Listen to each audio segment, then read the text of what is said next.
come to those who are humble. I've been a humble dude that you wouldn't believe. I chose hip-hop and I swore to never leave. At this point, I done left behind all the beef, cause resulting to violence only proves that you weak. What up? And mama told me that, son, you gotta be strong and you don't got to worry. So you can criticize me all you want, but you don't know my story. Tubaki bila kitu kwa pori, maisha ya ghetto waningori. So now I'm praying to God that he gon' come and see me through. A lot of these niggas on my case, they be pulling me back, but I won't let them get to me. Ambition is priceless, so I gotta make this buck, cause this money don't come for free. God is gonna open doors. Oh, God is gonna open doors. God is gonna open doors. God is gonna open.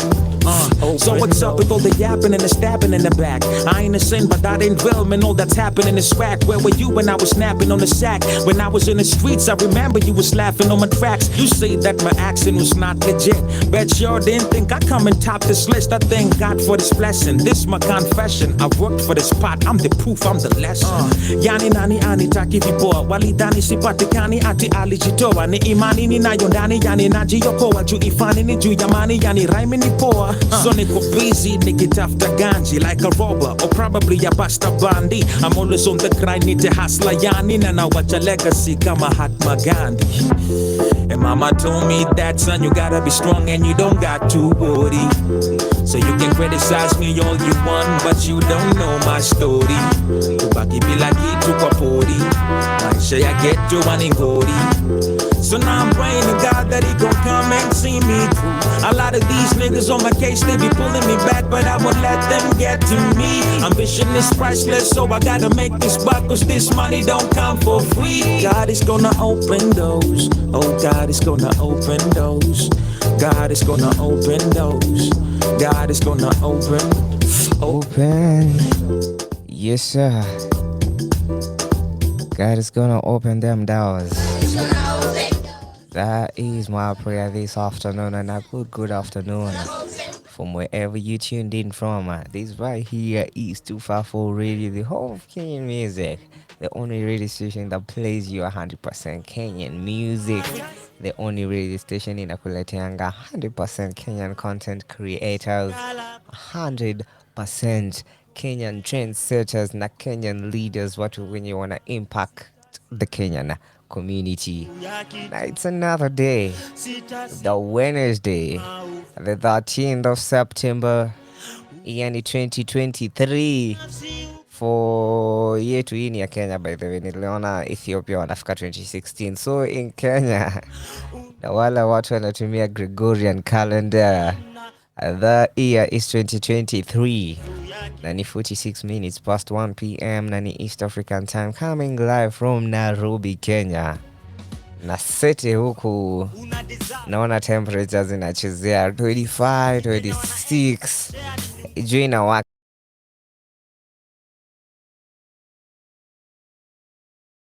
unatusikiza from Kenya, unatusikiza from diaspora, unatusikiza from abroad, where are you at? Niambie. Leo ni Wednesday, so you know the magic in the segment is about to go down. Na tutakuwa na full room hapa in the building, so you better tune in from 1, 2, 3, 4 p.m. Leo nayo tunakwanga tukimake wisdom go viral. Leo nayo nimekuja na ma playlist zingine nazo. Hey, hizi nazo utaniambia ni gani? Unasikia what's playing kwa background? Some Giuliani with Utawala. That will be our first song of the day right here on the Aplatform show with me, born Mr. Sammy Muthondo, the spiritual na streetwise. Na ninataka unipate kwenye ile namba yangu, unipate hapo chini kwa comments. Just a request hizo ngoma unataka leo, I'll play kwa ile jukebox sawa yetu. Tukipiga break moja na wacheze hizo ngoma mna request. Kenyan music only is what we do here. Mission is simple, mission is clear, mission is direct. It's Kenya to the world. And now, our first song of the day, Giuliani utawala. Let's get it. Siezi karanga uwe hae shagala bagala, niko tayari kulipa gharama, sitasimama maovu ya kitawala, sitasimama maovu ya kitawala. Ufisadi, ubinafsi, ukabila, kuuza sura, wataki kuuza sera, undugu ni kufaana, sitasimama maovu ya kitawala, sitasimama maovu ya kitawala. Get wadhifa una deserve bila kasha makashfa. Hii society Kenya wanaeza share ni nyungu ya busa ama ketol ya shisha, mfuko zinasikia eko. Unajua thamani ya mali na size ya kifuli eyo, ujaibiwa jua unakaa kitu worth, risking jail time, police bullet flow. Unaweza argue crime doesn't pay, lakini uwezi dismiss justice in a bay. Mwizi ana 40 days, 365 days later anaendelea kugrow fatter. Do anything for power, ready to lose their head for presidency. Bora waione kwa currency. Sababu gani siko affected na turbulence? Nikifly angani nimezoa the same feeling, matatu zikipitia pothole mtaani. Juliane, yeah, yeah.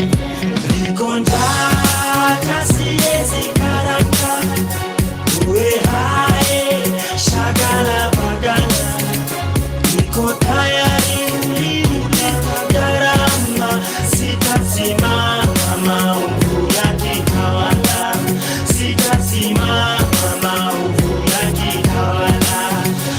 Ufisadi, ubinafsi, ukabila, kuuza sura, wataki kuuza sera, undugu ni kufaana, sitasimama maovu ya kitawala, sitasimama maovu ya kitawala.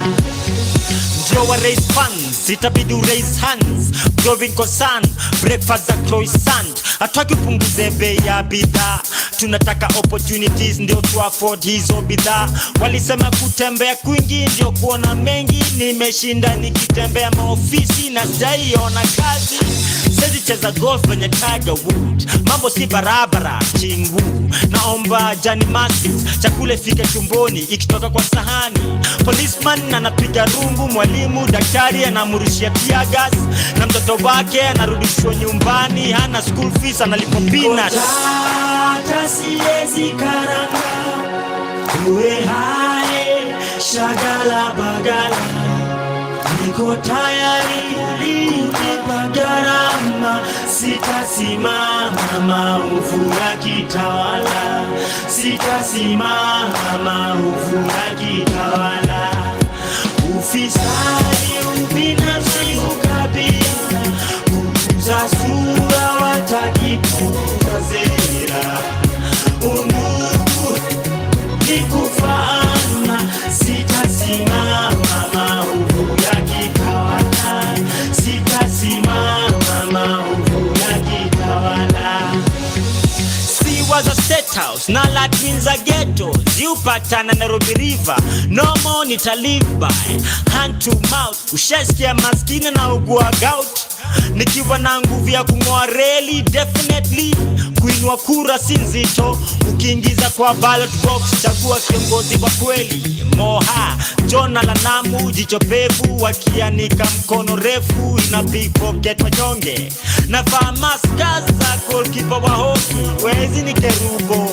Kenya ni kama boxing, hakuna sub, work with what we have. Nikontaka siezi karaka uwe hae shagala bagala, niko tayari kulipa gharama, sitasimama maovu ya kitawala, sitasimama maovu ya kitawala. Ufisadi, ubinafsi, ukabila, kuuza sura, wataki kuuza sera, undugu Nikufaana sitasimama, maovu yakitawala. sitasimama maovu yakitawala. Good Kenyan music.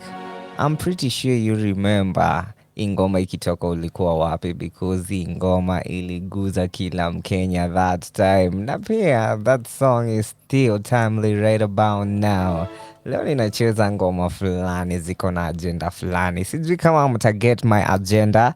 If you get it, text me hapo below kwa comments. Hapo below kwa comments ama 0110254254. The official number to get me on.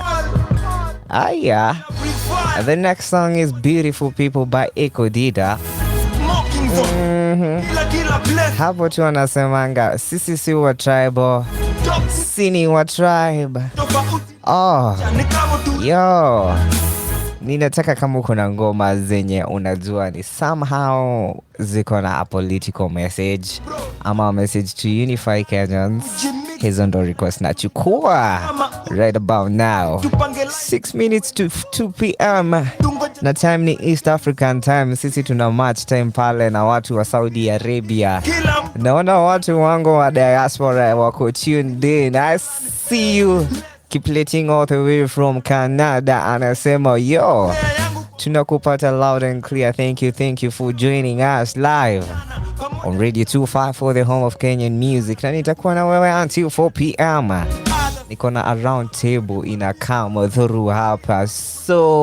So many na amazing beautiful minds zinakuja in this room, so you don't touch the dial. Na hata niache kuongea because you beautiful people mnahitaji kusikia Eko Dida akiambia you're beautiful people. Sisi wa tribal, sini wa tribe all. Tuna breathe fire, mapua zetu zimekuwa smoking zone. Ukabila kila place, wangapi wako ready stop this job. Ukabila ni tofauti na culture, ni kama turana Mokis job, nafa kumarisi stako. Hata kasi wa kwetu, kani mekukanyaga. Sorry bro, ati haja gani kujimix. Kabila yetu ni tamu, ni kama ujimix. Situpange line tukuwe na bira. Tungoje kuona tribe gani biria. Hakuna tribe superior here. Kila mtu anapika na sufuria here. Ni lini tutalani lesson, ni vipi tutarani nation. Prayer yangu kwa jana, tutashinda leo kama si jana. Pamoja tutawin tukishikana, na tuone wengine yani si others. Kama beautiful people, for we are beautiful people. Chris Brown, tuseme tunataka peace now, na hivyo ndiyo tutarun this down. Wanduli wataka beautiful people, wakale wahala beautiful people, wasapere Masai beautiful people, Kenyans we are beautiful people. Wanduli wataka beautiful people, wakale wahala beautiful people, wasapere Masai beautiful people, Kenyans we are beautiful people. Unge English Kiswahili ukitaka sheng. Sisemi hivi juu niko ashamed, niju tunabonga kivanakula. Before tushikanishe wameiva nakula. Tunafaa kuanzisha watoto majina opposite. Mini mkale, bibi ni mkamba. Mtoto tunamuita Omondi. Itakuwa generation ya normal jokes. Ukabila tumepiga orthodox. Unanifunza kuambia neighbor just utahama. Hizo ni vitu mzeka Vasco da Gama. AKA watu all school wanatufunza vitu hawako supposed to. Kao dicho wanasari wako 1+1, na si nyuma yao tunawasupport tu. Ukitaka kumari tribe ingine, mabaro hutokea na machine guns. Kama komando wameshika mikono juu na mlete vichwa. Mtatoa mapenzi penye mmeficha. Manzi akasema don't care, alafu kila mtu akapotea. Boy akauliza who said no, kidogo kila mtu Hussein Bolt. For we are beautiful people, for we are beautiful people. Labda tribe yangu wanavanga black and white, wengine uso zao round kama tie and dye. wengine wanapenda tie and die, wengine wanapendanga kukunywa chai na psych, but we are the same, equal, watu moja, we are the same people. MP akileta dom fanye kazi chafu mshow, hizo ni masilva na tunataka real change, hatutaki bara. Ka huyo MP hakufanya kazi, he will never ever see ara. Si tuko soft up to riot, tuko soft smooth kama bara. Washed with the blood, niko white and clean. Sitaji dollar billion, Wycliffe Jean. You yes ndo the reason why we sing. Red, black and white. Whoa. And white Are the colors of red, black and white. Are the colors of beautiful people. Beautiful people. Tribe all. Nyinyi watu beautiful, and that is a beautiful song kutoka kwa Echo Dida. What? Hii song ili drop back in 2012. Na mimi nakumbuka nilikuwa najua lyrics zote bana. Ai, nilikuwa nasema aje sasa, mbona tunakuanga tribal? Leo time ilikuwa inaniuma sana juu nilikuwa young, nilikuwa naona mabeshte yangu ni wa other tribes, niko like, watu wanapiganianga nini? Sielewi. Yes, Echo Dida coming through with the beautiful people. Na leo is on a Wednesday, right here on 254 Radio, the Aplatform show with everyone, Mr. Sami Muthundu. Hapa tunakuanga na an awesome segment inaitangwa Magic in the Mess. And kwa Magic in the Mess here, we share our own stories, our own unique experiences zenye zimeshape who we are, and how hizo unique experiences na challenges zimefanya tukue better people na great people wenye wako able to solve the problems society ina face right about now. So Magic in the Mess segment is that segment where tunakaanga hapa na watu wako na a story to tell. Watu wametembea kidogo, wameona mengi. Yes sir. Nasikia Eric Wainaina anaimba hapa nyuma, lakini sidhani ni Eric Wainaina ndio my next song. Lakini amefanya hiyo kitu inaitangwa kuruka hapo ndani. So hatuna budi ba kusema daima sisi wa Kenya, mwananchi mzalendo. Haya, skiri. Kwa uchungu na mateso, kwa vilio na huzuni, tulinyakuliwa uhuru na mashujaa wa zamani. Hawakushtushwa na risasi au kufungwa gerezani. Nia yao ukombozi, kuvunja pingu za ukoloni. Naishi na tumaini, najitolea daima Kenya. Hakika ya bendera ni uthabiti wangu. Nyeusi ya wananchi na nyekundu ni ya damu. Kijani ni ya ardhi, nyeupe ya amani. Daima mimi Mkenya, mwananchi mzalendo.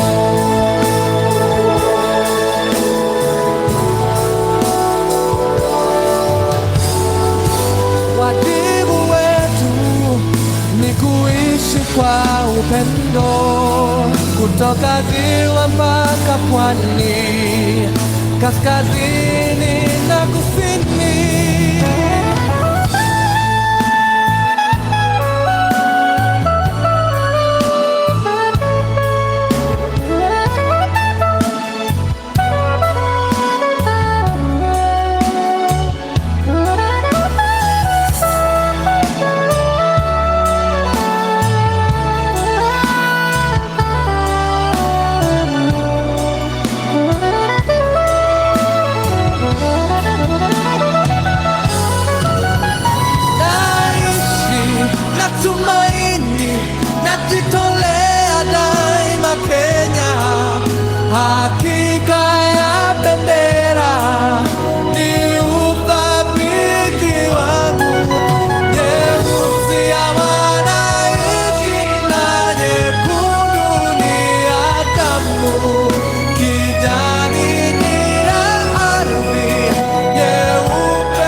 mzalendo.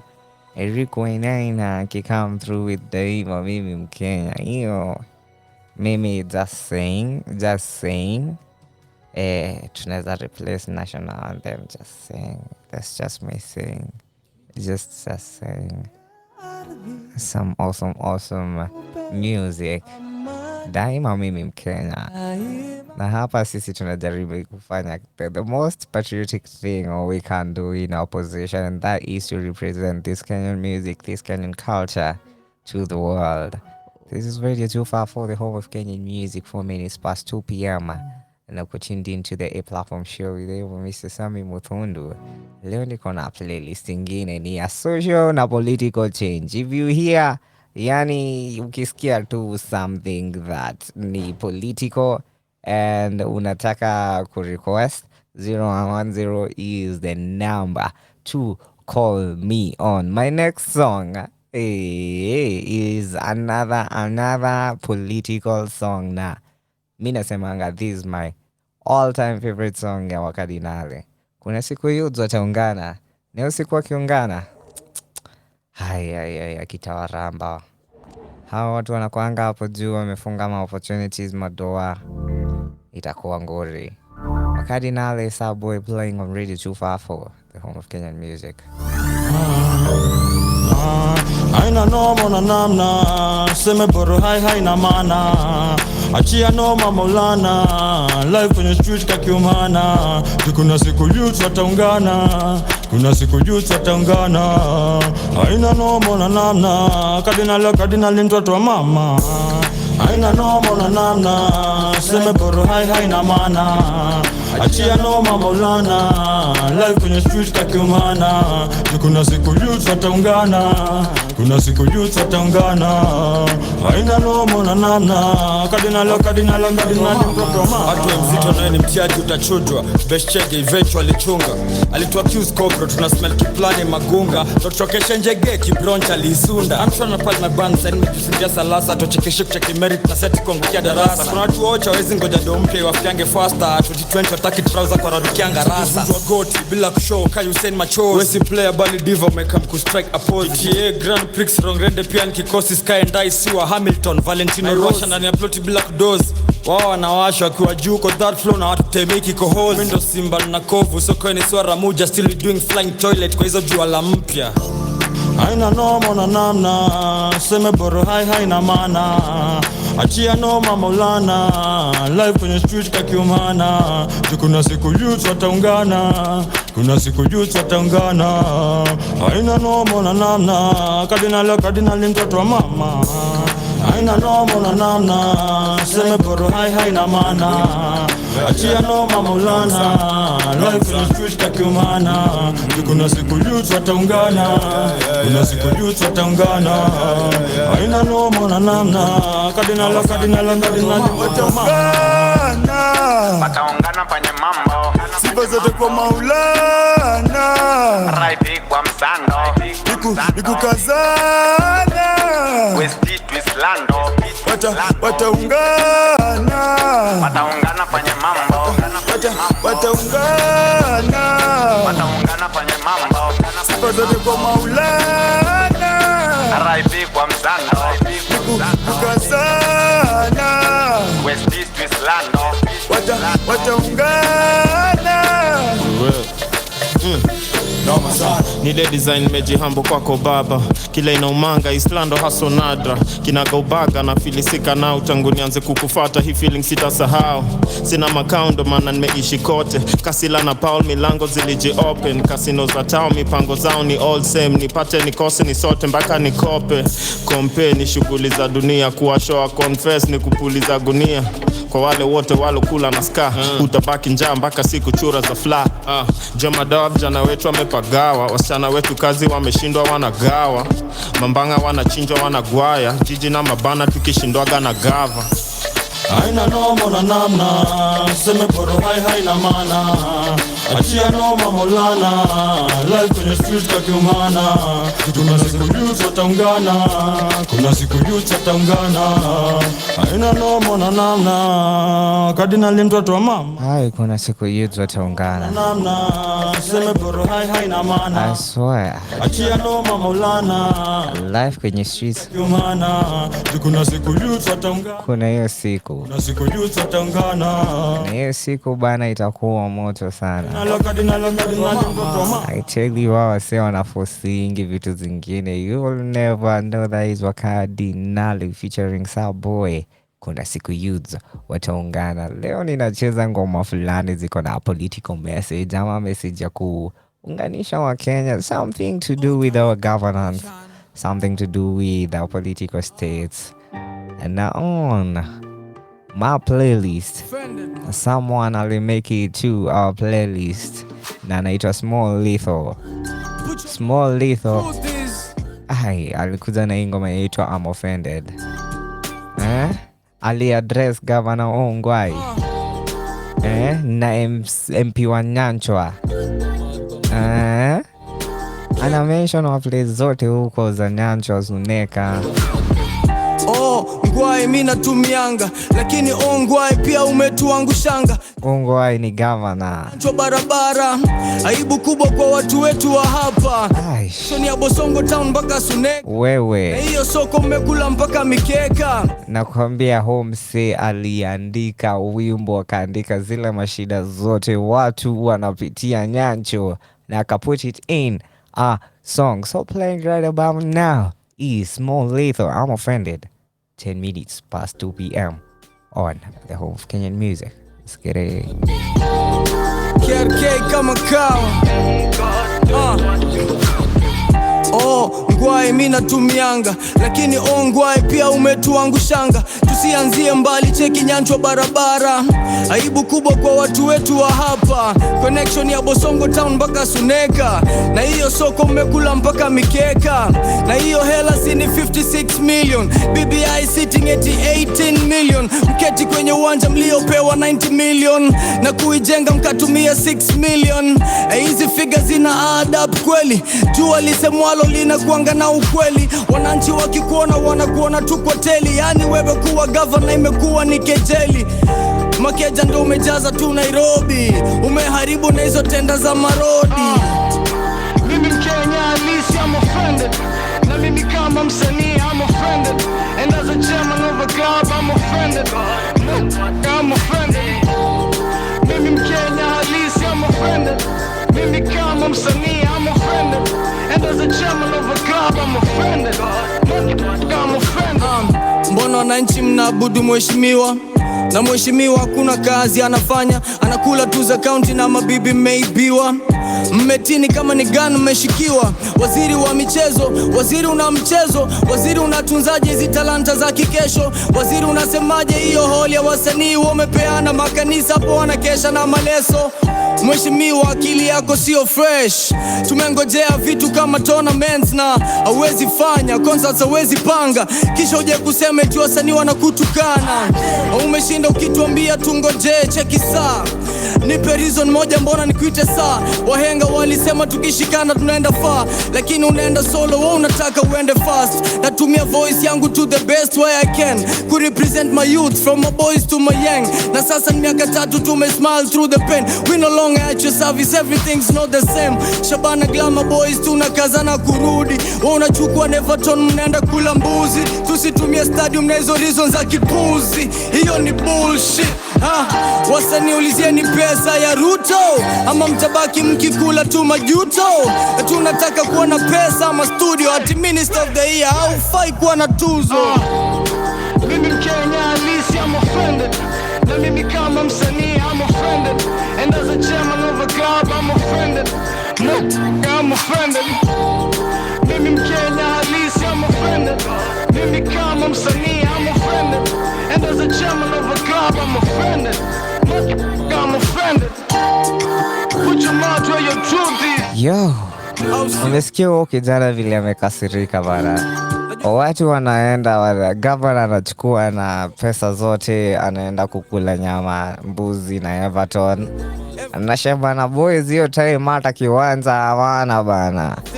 Yeah. Small Lilo sakakasirika kaandika huu ujumbe linaitwa I'm offended. Na I think that is a very very powerful message na an awesome way ya use your voice as an artist. Yani to speak truth to power, because anaanza akisema put your mouth put your money where your mouth is. Yani ameamua tu atasema kila kitu, hata ogopa, anawa address na majina zao direct. You are tuned in to Radio 254, the home of Kenyan music, the only radio station in this whole world. Inakuchezeanga Kenyan music exclusively. And then leo we have the magic in the segment until 4 p.m. So be with me until that time. They're gonna awesome guests coming through. Yeah, in a little bit, niko karibu ku-invite a ride here. Nataka tusikie wimbo wa historia by Layla, playing on Radio 254. Let's get it.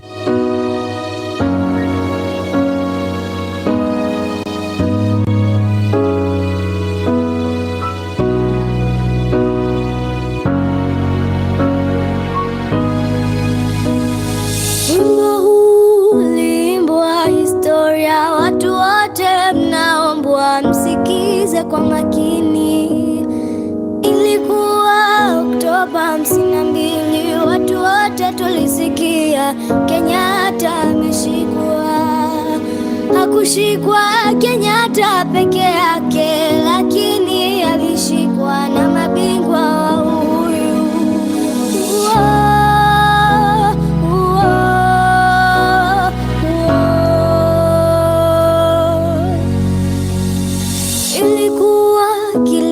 Nchini Kenya watu wote tuliona huzuni mwingi sana, wakina baba, kina mama na watoto wote walilia machozi wakisema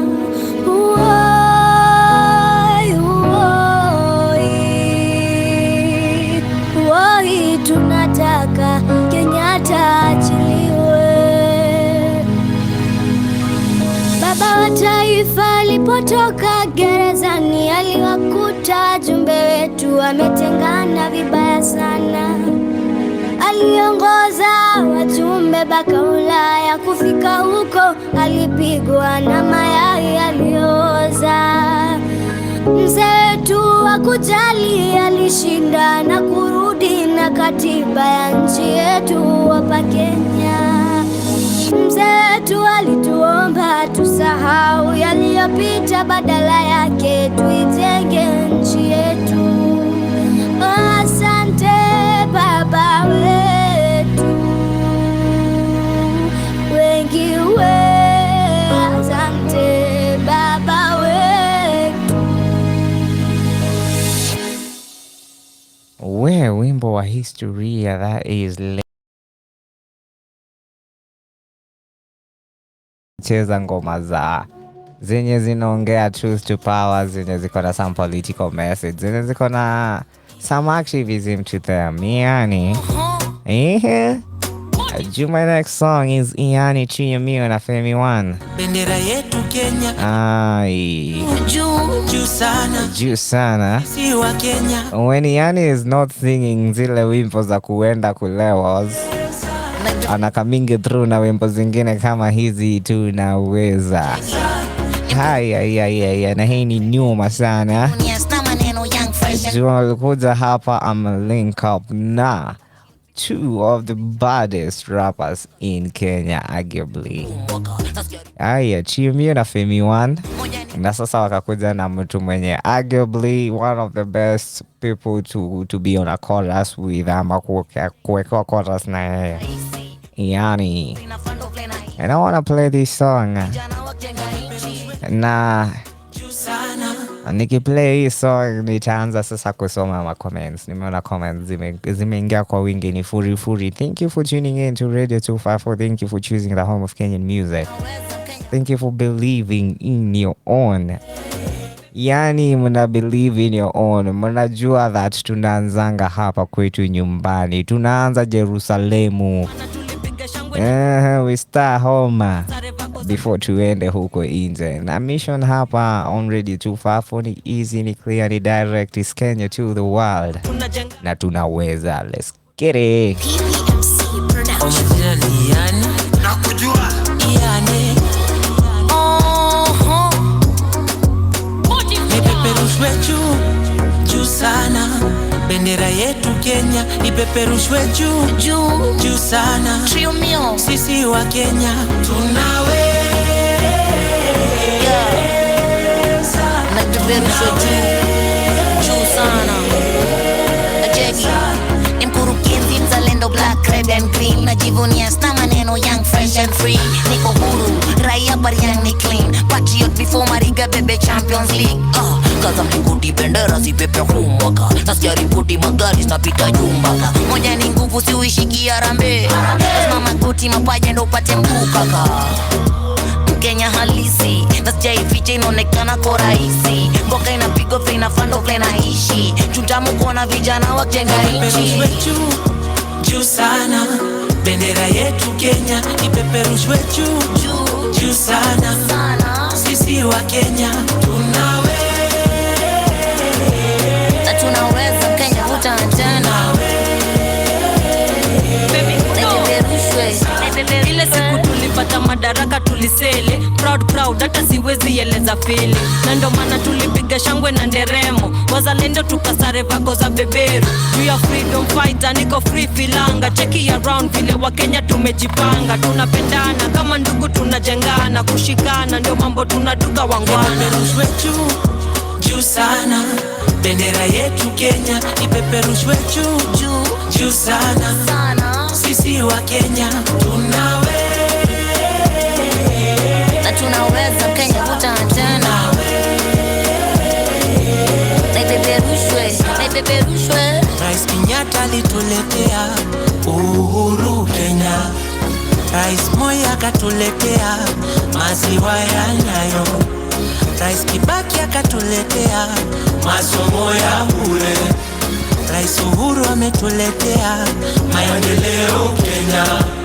Rais Uhuru akatuletea ugatuzi Kenya. Daima mimi Mkenya, Kenya. Naipenda Kenya, Kenya. Ipeperushwe juu sana, bendera yetu Kenya ipeperushwe juu sana. Sisi wa Kenya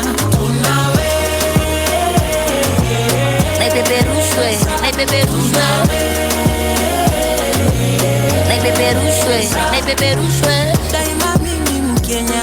Mimi kuno piga shangwe na nderemo. Naipenda Kenya. Na tunaweza Kenya Ipeperushwe juu sana. Bendera yetu Kenya ipeperushwe juu sana. Sisi wa Kenya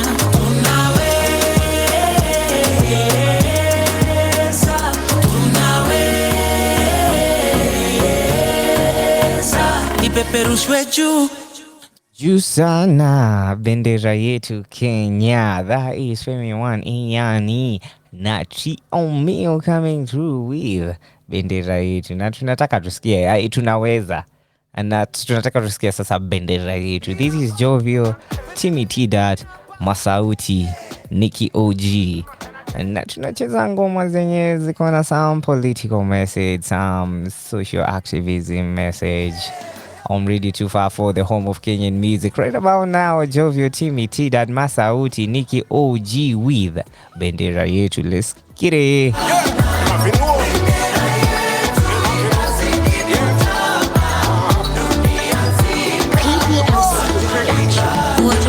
Safi, hatupendi uchokozi, upenda amani, nchi yenye thamani, upenda biashara, pesa lazima mfukoni, uwenye bidii, wakarimu pia wacheshi.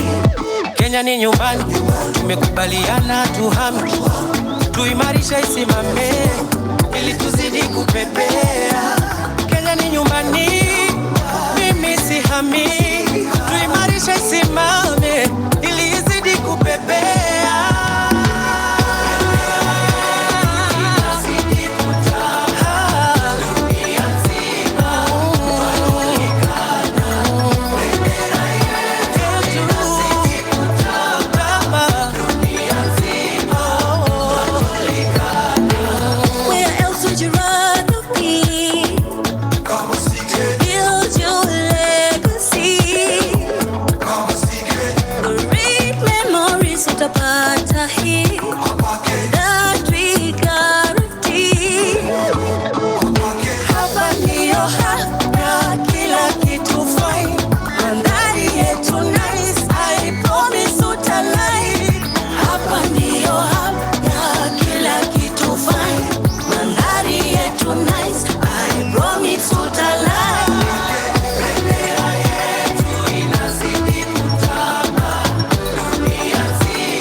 teknolojia, dunia nzima si tumebobea. Hapa Kenya sura yetu tumebadilisha. Kwetu Kenya upendo ndio nguzo yetu, capital city ya kipekee, miundombinu M-Pesa tujivunie.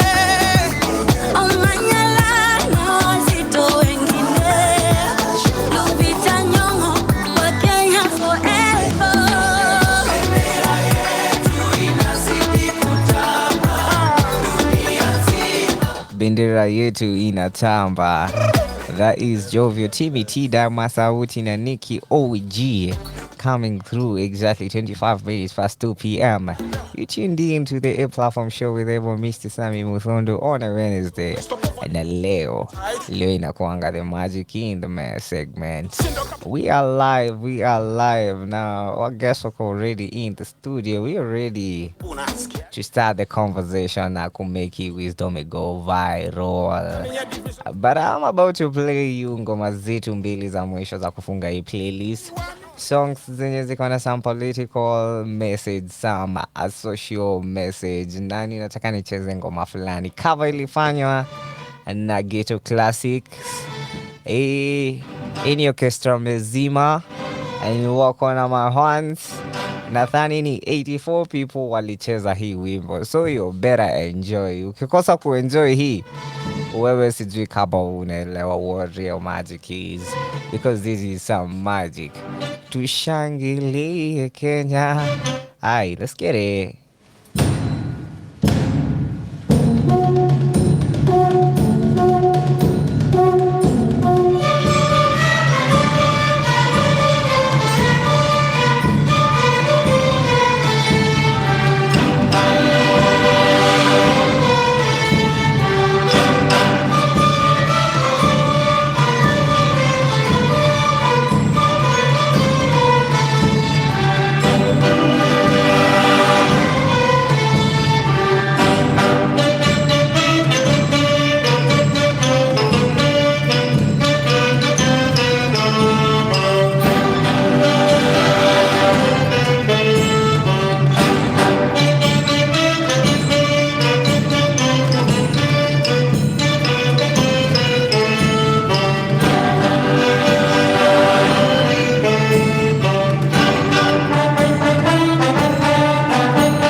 was Tushangilie Kenya by Ghetto Classic. Na hiyo ndo inafunga our political na social activism playlist. Now I'm about to start the next segment. Na ninataka nicheze a song that is dear to me na dear to my heart. Hii ngoma hey inanifanyanga ni feel like a real African. This is Kumerera by Nyawira Siren, and let's get it. Jambo bwana, habari.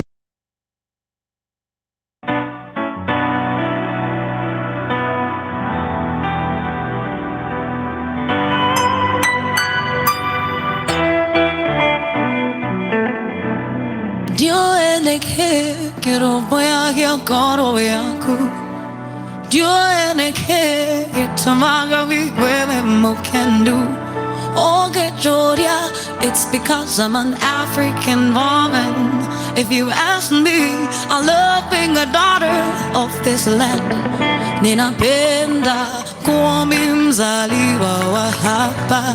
Ninapenda njaro za Kiafrika. Kumerera, kumerera, kumerera, kumerera, kumerera, kumerera. Nemo denya bage kendo. Kumerera, kumerera, kumerera, kumerera, kumerera, kumerera. Nemo denya bage kendo.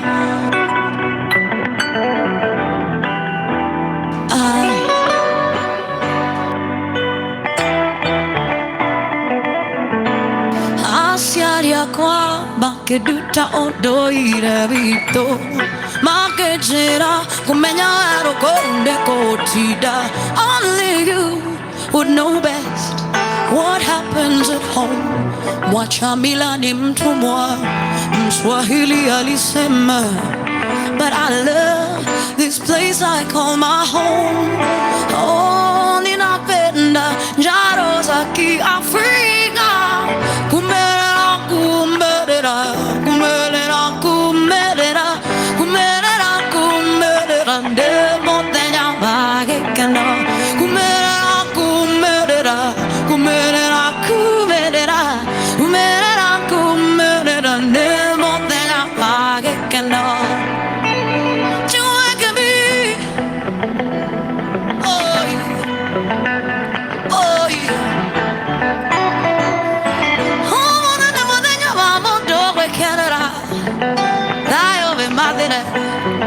You cannot be other.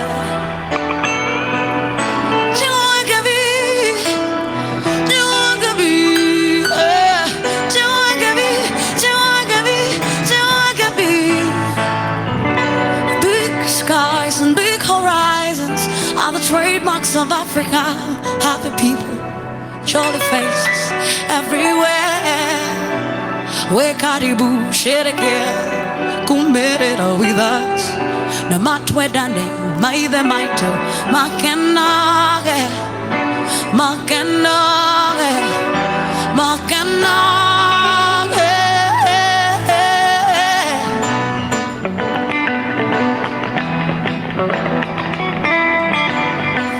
Maithe maito, makenage.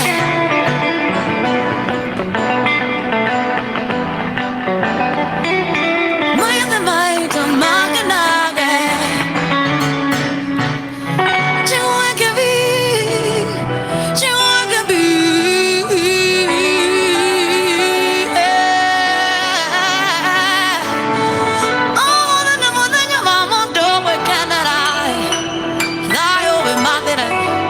You cannot be other.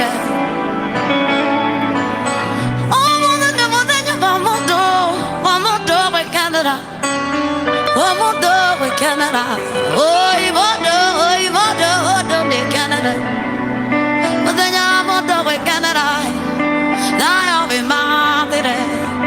You cannot be other. Kumerera, kumerera, kumerera, kumerera. Kumerera, kumerera, ndemo tenya wage kenda. Kumerera, kumerera, kumerera, kumerera, kumerera, kumerera, ndemo tenya wage kenda. Chiwage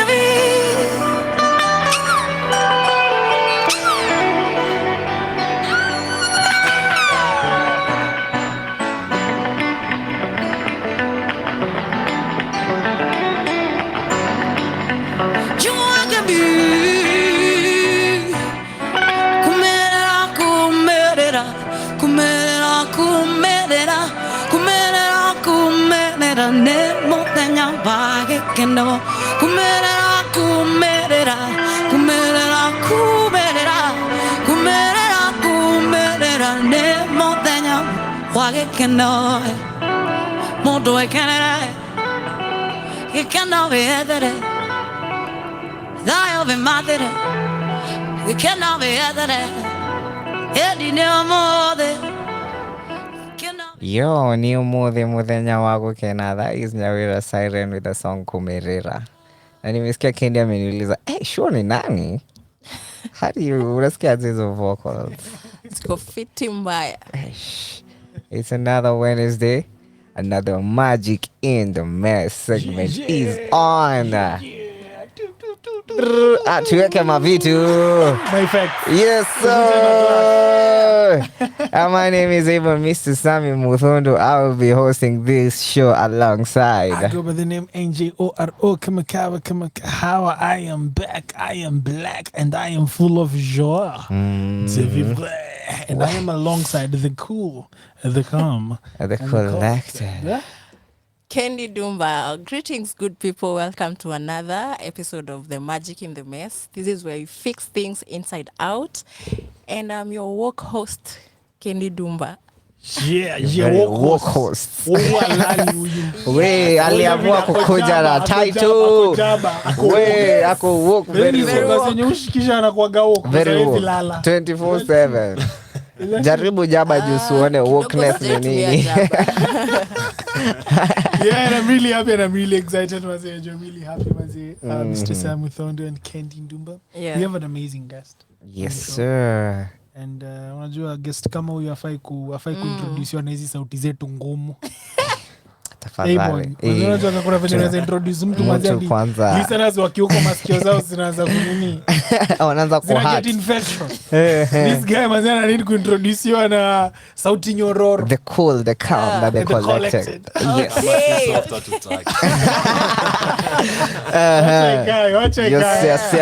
Yes. Okay, just before I get into the intro, just a constant reminder, this podcast's common date is to drive transformative change by amplifying authentic stories. So today we're hosting a member from a big network called NYCK, meaning National Youth Caucus Kenya, Mr. Isaac Chibole. Na akona titles mingi zenye nilihave niandike chini. Lazima angepigiwa. Nisimfanyie injustice. Yeah. So, tunge. So Isaac Chibole is the head of Economic and Innovation Department at the National Youth Caucus Kenya. He's an economist by profession. He's a youth empowerment advocate, a researcher, writer, thinker, and mentor. Last but not least, he's a hip-hop enthusiast. Karibu sana. Wow. Tunafaa tumpatie beat. He's a hip-hop enthusiast. Tumesikia. Waza safi, Hip-hop enthusiast. Kutoka East. Awesome. Sana Isaac to the show. This is the magic in the mess. Yeah, humble to be here, man. Yeah, amazing. Asante sana Arbon. Yeah. And our guy on the lenses. Yes. We appreciate it's a beautiful day. You know, tukianza siku hatukujua kutakuwa lit hivi. Both literally and figuratively, but it's a beautiful day. And we are glad to be here, especially as young people, man. It's in your future, so ni important tukiwa kwa present. Big time. So we are living in the present. We're excited to be here na tuko hapa kufanya busy imetuleta. Amazing, manzejo. So thank you, man, for having me. Thank you, guys. And it's always a pleasure because personally, just looking at your, at your profile on LinkedIn and some of the things that you've personally been able to achieve, like the Yes Summit, that was really big. I See you. That was really big. Of a lifetime. There was a moment of a lifetime. Ladies and gentlemen, Mr. Isaac, if I may just add, has been given an award by the president himself. Yeah, power hands. Nilikuwa nimekama nikasikia kuna ule kijana mrefu ameenda wa kardinali akuja hapa mbele.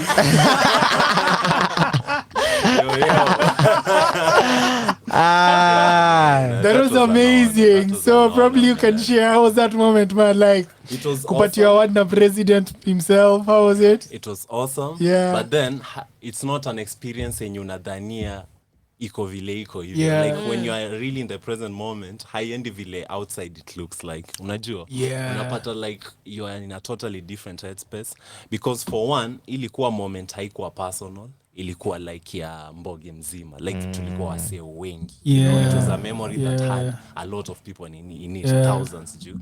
I think the minimum amount of people when you attend the Yes Summit, that is Youth Energy Summit, over 1,000. So you can imagine sharing that moment with other young people and our other awardees, leaders were NYCK, National Youth Caucus Kenya.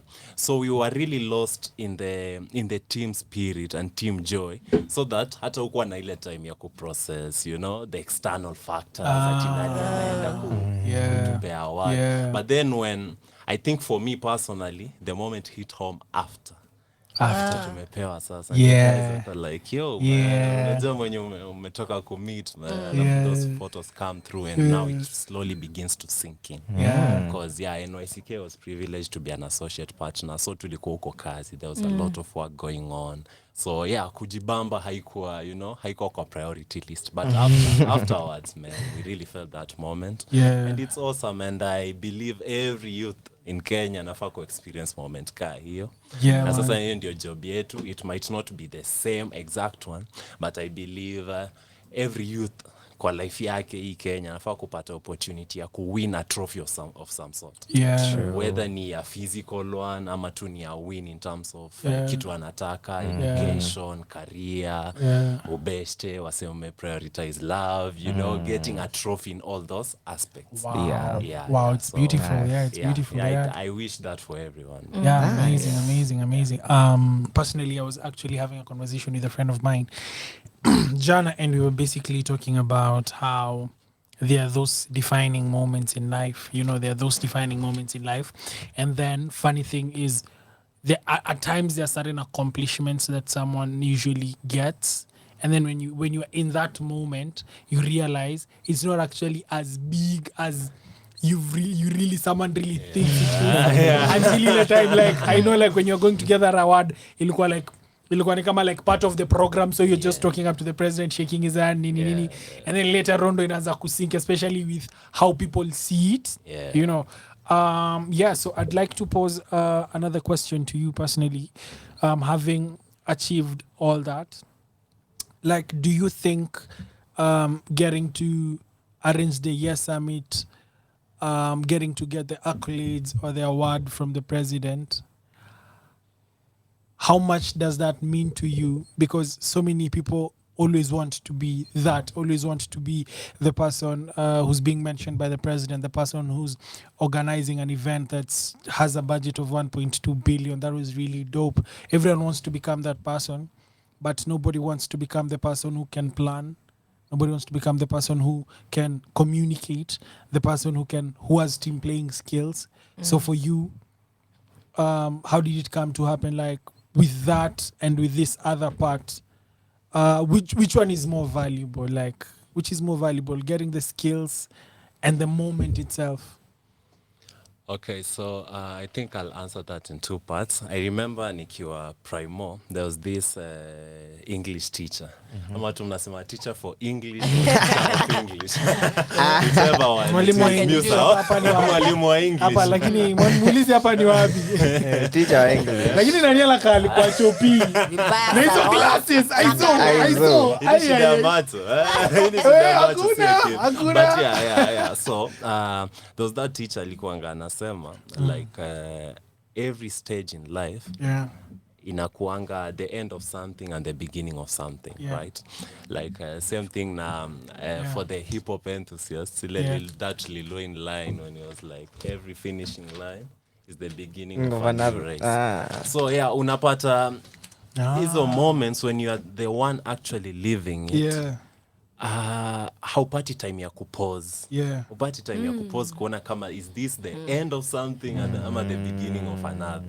You know, uko tu kwa moments, uko like ni kama a character in a video game, you're just being played. Wewe sasa una move tu na the moment. Yeah, una move na the moment na the person, you know, directing the game. So what really happens, this something that I've come to learn. Hizi journey wanza mbali. whether you know it or not. They start from afar, and really what you end up seeing as the end product haikuangi calculated hivyo. Haikuangi calculated hivyo. Yeah. Rather otherwise like ni kitu the product of your choices. Like ukipata umechoose njia fulani yenye iko likely ku lead there, then chances stand that you will end up there. So yeah, what happens is, you just have to make that small choice in the morning. Ukiamka uko like, yo, leo ni chill nione movie ama niende nikae na kina Njoro, right? Tunajuana na Njoro in the context of organizational work na pia Kendi. But now these guys, there are other things they do on the side. True. There's a lot to them. They are multidimensional. So unapata the moment una chill now in what you know, like you are likely to discover other aspects of them. And now hiyo sasa ndio inakulead to those parts zenye hujaifikiria hata unaweza go. So haikuangi ati utakaa hivi useme nataka glory ama nataka the hard work. Inakuanga tu one small choice. Umesema mimi I vibe with these guys, I believe in what they are doing, and this is also what I want to do. Let me collaborate with them. Wacha tufanye kazi now. And then from there you start building stuff, and eventually you might attract the right eyes when wataona value ya chem nafanya, and not necessarily to reward you.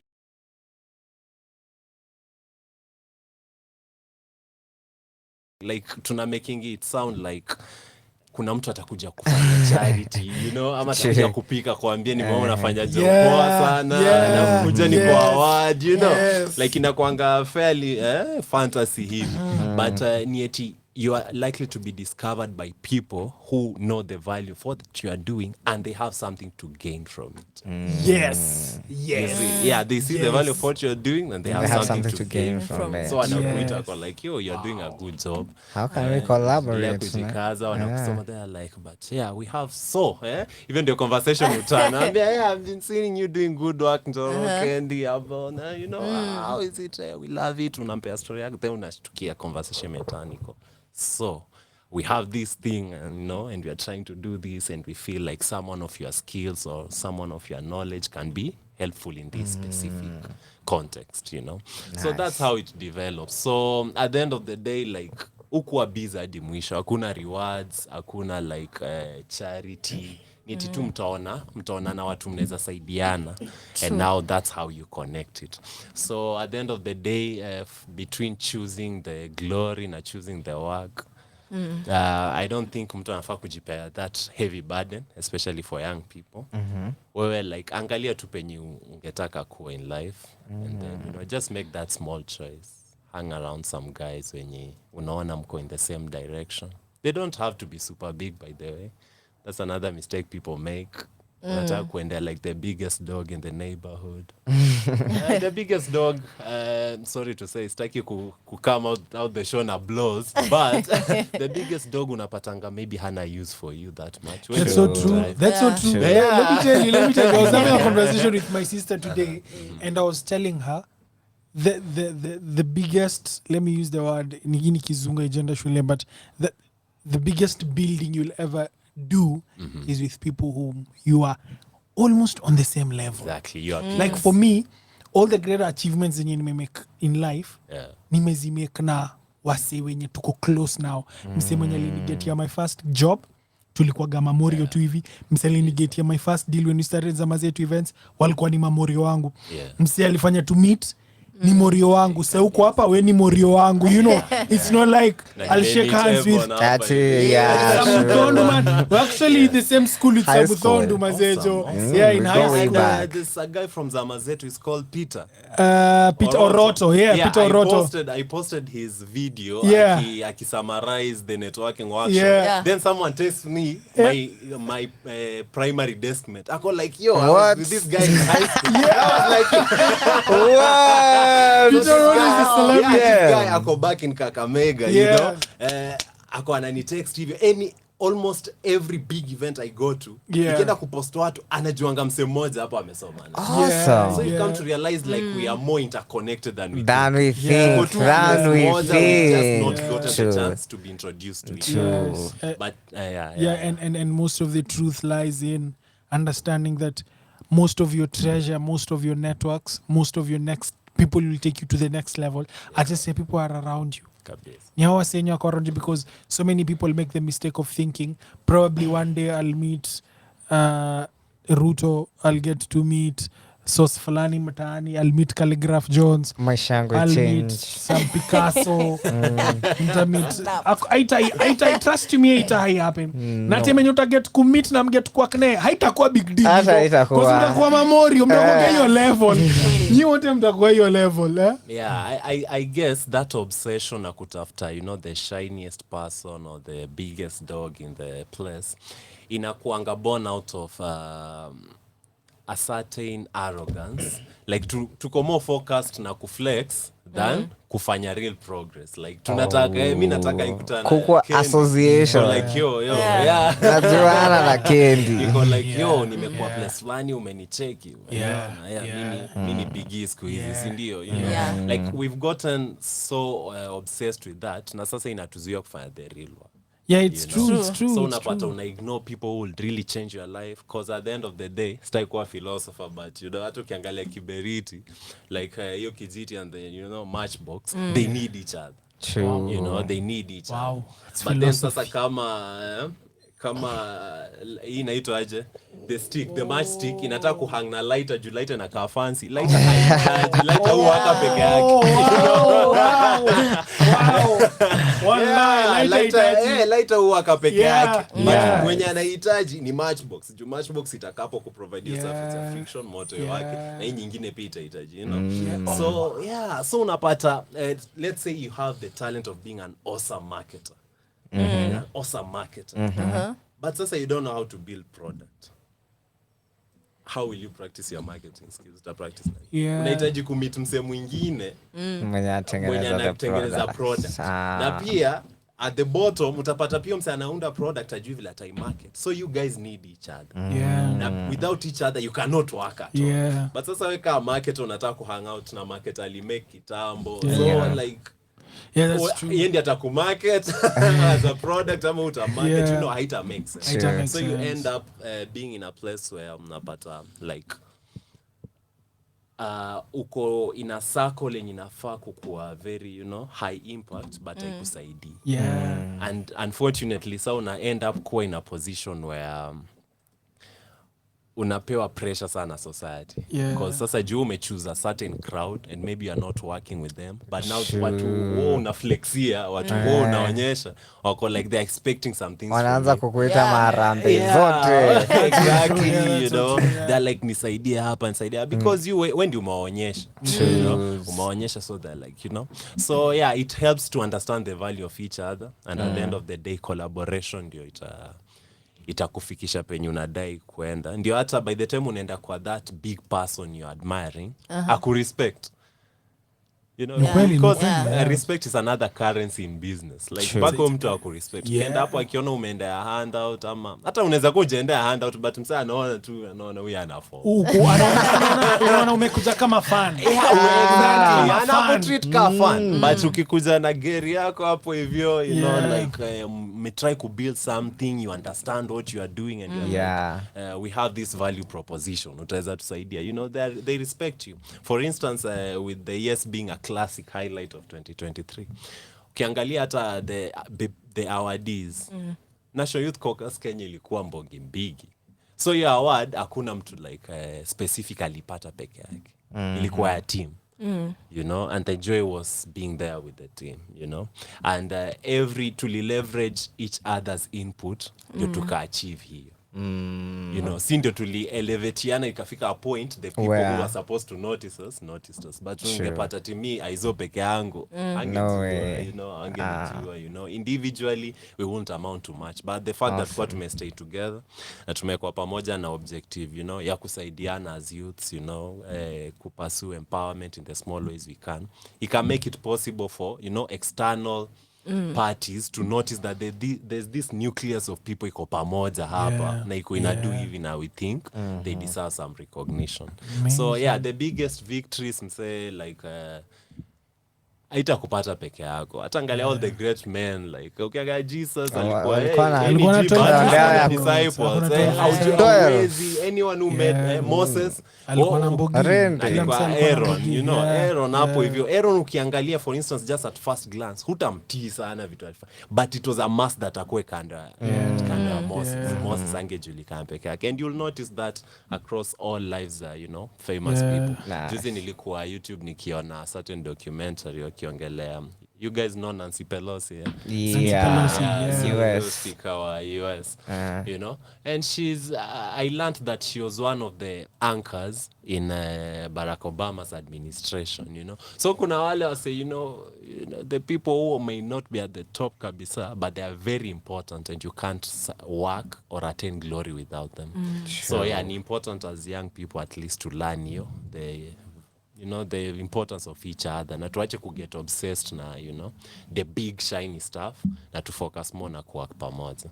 Amazing. Wow. Okay, so you're not only here as Isaac, you're a representative of the National Youth Caucus Kenya. Speaking of the team, kindly explain to our listeners, what is National Youth Caucus Kenya, and why did you choose to be in that particular network and not any other network? Okay, nice. Hapa ndio penye guess to sema that's a good question. But like nice. Yeah, nimetry ku avoid but really have to sema that's a good question. Kwa kanoniza kwa paper 2. Yeah. You did history. Yeah, I did. From 14 reasons why the Kenya community failed. No kona sasa. Unaweza kupunguza hivi kwa papers. Sema niko about kwa show. Ndio hiyo sasa. Wacha demonstrate intelligence. Hizo ni nakangana set kwa nini exam ya history. Na compass tunachora mpaka globe ikikuja. But yeah. Okay.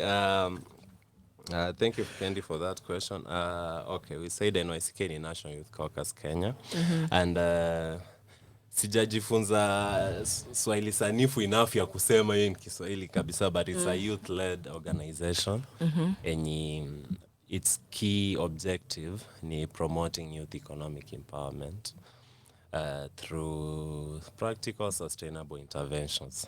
So tukisema like practical, we are trying to say the type of interventions that not only make sense for the youth we are targeting, but also make sense in terms of our capacity. Because you notice that, you know, sahi as Kendi or as Njoro, you are individuals. But the moment you mention an organization, you people transform, you know. Even the seriousness with which you are taken in a change. True. Yeah, and that's because like people assume like, you know, an organization is sort of a superior entity, like too big and iko na superhuman capability. But we forget that, you know, it's made up of humans, people. You know. So yeah, most of the time kiongele organizations unapata a lot of us, you know, tunachukua very big goals, which are okay, but sasa can you actually achieve them in your capacity? You know, that's the big question. Like, you know, you find there are challenges in our communities, in our cities, in, you know, our rural areas. Zenye hadi gava yenye iko na pesa haijaweza solve, you know. So when you are a group or an organization, do you have that respect for reality kujua, you know, there are some things you'll be able to do and others you'll not. So that's what we mean tukisema practical. We are saying things that we can actually do ourselves, you know, build capacity to do with partners and whatnot, so that at least the youth who work with us can, you know, at least move from point A to point B. Neza kuwa like you are okay to empower yourself from point C, but huwezi fika hapo bila mtu akufikisha point B. So yeah, in certain cases our role sasa as NYCK is to get the youth to point B, because we know kila mtu ako capable, you know, like the youth you know, are innovative, or certain ideas.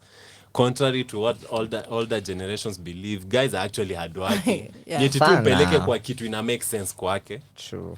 You know, you just need to take them. Yeah, because sometimes also trying to get, I see that mistake a lot, you know. Unapata like you're trying to get someone to be exceptionally hardworking kwa kitu So sometimes you later hiyo misunderstanding guys are like inakata kuwa kabisa. So yeah, that's the whole point. Like we believe the youth have what it takes. So us we are just to provide that bridge to help you get from point A to point B where you can now fly on your own. And in cases where we can bado tuta support pia fly bado, but generally since you know this a dream for many people, we want to impact as many lives as possible. Ours is just to get someone to a point where they can grow themselves now. So yeah, that's the main work of NYCK. Ni interrupt kiasi ndio tena niendelee na the other part, otherwise it will be a very long monologue. Yeah. Not big speech crazy. When you're saying, when you're talking about placing people in places where they thrive or where they feel it's kind of important. It reminded me of a certain story, very short story, shortest story you'll ever hear. It's about the story of the kind monkey. Umesikia hiyo?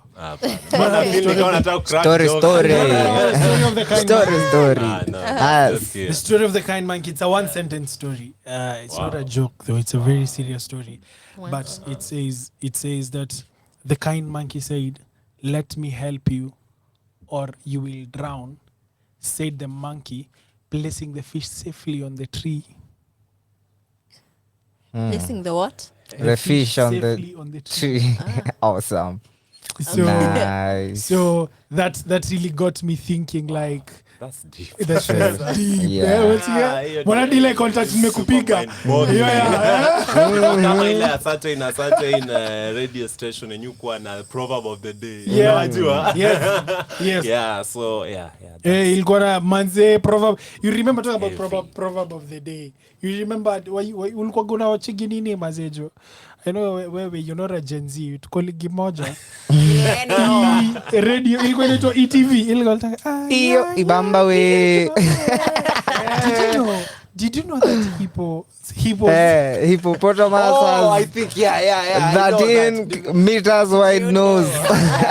Did you know? Alafu akumbuka kulikuwa na segment fulani kwa buki ya Ngoso. Ilikuwa inaitwa Believe It or Not. Alafu anaambia kitu fulani wago anapa. Na hapa sasa uko yangu nashtuka. That's tough. You find that you are willing to help someone, but now you are dictating the means of helping them. You end up killing them. And Jordan Peterson says that you can help 1 million people, but you can never carry 2 on your back. And you get nikifikiria, like, you can never actually get to place someone somewhere. You see, like the older generation when wanakwaga, like our parents did. You go study this. Wewe unafokwa hivi.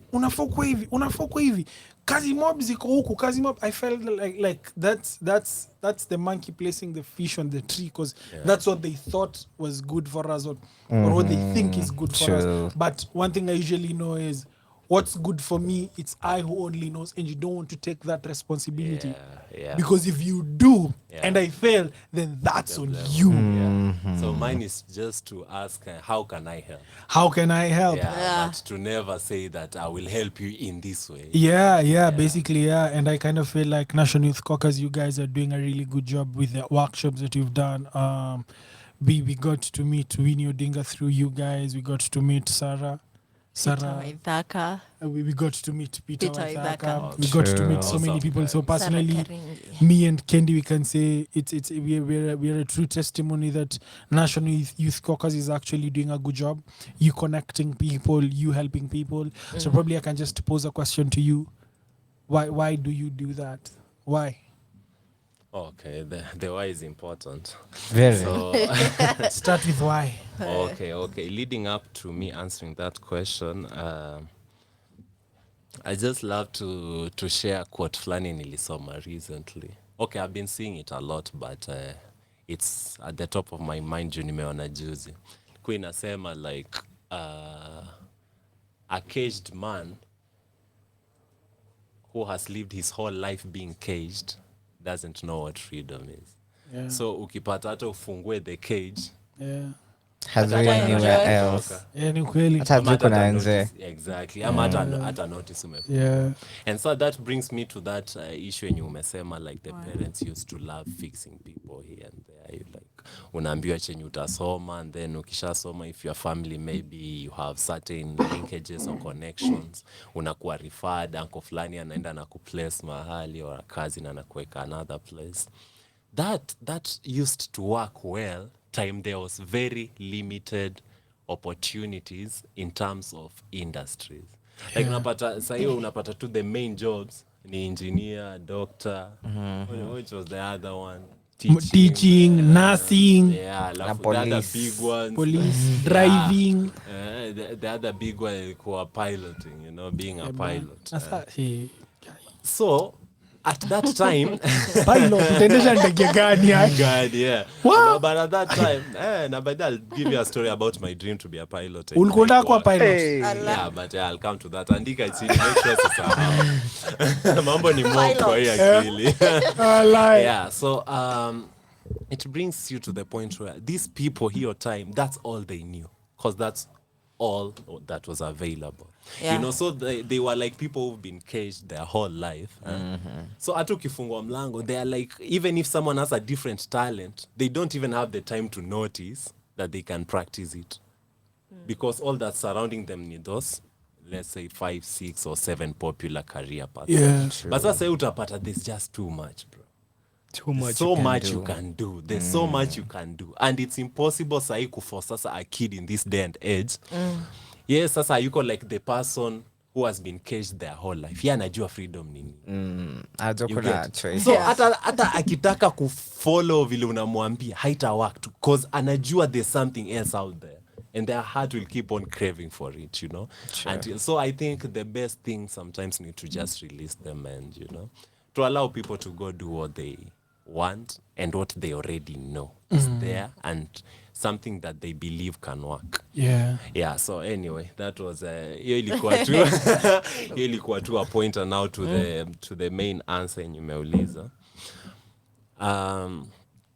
Nimesoma economics, and one thing you learn as an economist is that there's always room for more growth and development. And as an economist, kuna concept inaitwa multiply effect. Multiply effect ni ile like nikiwa hapa na 10k and then Kendi ukwe na biz, nikuje nichukue products kwako worth 5k, nikuachie 5k, wewe uende uchukue products zingine kwa Njoro worth let's say 3k nini. Pesa yenye imetoka kwangu imekufikia, by the time inafika the end of the chain imemultiply in value. You get like ni mob. Jutapata sasa mimi nilikupea 5k, wewe ukapea Njoro 3k, hiyo ni 8k. But menunua. Yeah. You get ukitoa hapo uende upeane tenga mbili huku hivi, imeingia 10k hivyo, you know, multiply effect. So once you understand that, you get the point that okay, naweza spend 8 hours nikifanya kitu ya kujisaidia, right? But unaweza pata I don't have to spend another 8 hours. I might just add 2 more hours. Alafu nifanye work yenye itanisaidia mimi mwenyewe na isaidia a lot of other people. You create your multiply effect. And what happens when there's the multiply effect? A lot of people grow. Kama mimi nafanya biz, nitakuwa na more people to sell to, because there are more people with opportunities.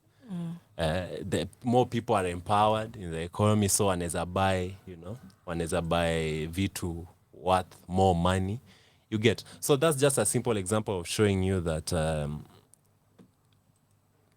potential yako huku achieved when the potential of other people around you iko achieved pia.